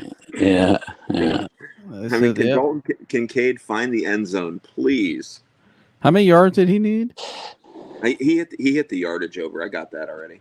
What was it, 50? 40 and a half. Oh, yeah, he's way over that. Yeah, I even took the alternate and bumped it up to 60 or whatever because I thought they were going to use him a lot, but. He's got 10 targets. I mean, he's no touchdown still though. Damn. Well, Allen has one interception. Typical Allen. One pick, no touchdowns. Cincinnati about to get a field goal here. But they can't run the ball. They have 46 rushing yards for Buffalo. Both teams don't really run the ball either. Man, they're not running the ball. Damn. It's a shitty running game. Buffalo's needed a bell cow back for a while now. Mm-hmm. You know what? Before we get out, my dad and I were saying, how in the hell was Kareem Hunt sitting on the street? That's what I'm saying. And they didn't call him. Like, I'm gladly. I mean, how was he sitting on the street? Well, teams worked him out, but I think a couple of the teams didn't necessarily like what they saw when they worked him out. Well, he worked out with the Saints. He was about to sign. And the Colts. The Colts called him. And the Eagles, right? He failed the physical in New Orleans. Oh, there's Jamar Chase. Was there they couldn't come to an agreement with the Browns? Is that why the Browns let him go? He wanted more money, and plus the Browns wanted to give Jerome Ford a shot because they put a draft pick on. Well, here, Andrew Berry should be shot just for that. Well, I shouldn't say that. I gotta watch it. Run that. Reroute that, will you? You could tell I worked for a certain GM for too long. You know what? Why don't you rephrase that for us? Shoot him. He should be shot with a water gun. There you go. Yeah. I gotta get used to being on this podcast. You know me, dude. I know. I'm pretty candid. Yes. But he's that alone, that dude should be fired just for that. I mean, my gosh. The dude just belongs in Cleveland. He's just so good for the team. That's a debate Mike and I got into in the offseason. I said we should bring him back, and Mike was telling me no, Jerome Ford. No. Mike, what the hell are you talking about? Well, they need to use Kareem Hunt in that passing game is what they need to do. Yeah. I love him. I think you'll see more of that. Screen. Yeah. Dude, because he gets some yards after catch. If they want to, no DB wants to take on that body. No. If they want a chance to beat Baltimore next week, they need to give the ball to Hunt way more than Ford. Oh, I agree. I agree. Hunt and in the passing game, drunk screen passes. It just hits a hole so much harder. Jerome Ford's there's a delay before he gets to the hole. Yeah, you see a little. You just bring a presence, like a hey, we ain't backing down from you. Presence, Well, you just see the experience with Hunt. He knows when to cut back, when to cut up field. He finds the. I mean, he looks like a veteran when he's running. Like he looks like a savvy. Just his energy too, man. He just his energy runs so hard. Well, not only that, too. Remember after the game was over, him and DeJoke on the sideline doing the whole little hand up thing, just bringing the energy. Yep. Yeah, that's what you need you need that in your culture. But I agree. But all right, well, I appreciate you guys for tuning in tonight. Have a good week, boys. Yep. Too, Chris, I'll see you in the Vern. Yep. See you in the Vern in the morning. All right. Yeah. All right. I'll talk to you guys later, guys. Good job, Josh. I'll see you Tuesday. All you guys. Yep. All right. Thanks, Josh. Thanks, Chris. Yep. Thanks, Dan. See you guys. All right. Shout out to Mike and Austin as well. Well, yeah, you guys missed a debate him and I saw backstage. That was I came in on it. Yeah, we might have to get that again. If they lose, it's gonna get pretty heated. But all right. Well, appreciate you guys for tuning in. Dad, you want to tell me they need to subscribe? Hey, guys, I'm tired of telling you. Subscribe, share. Good grief. Come on. I mean, what are we doing? Great content. Even if you're not a football fan, let's watch the other podcasts that have nothing to do with sports. If you just saw how much work was in it, and how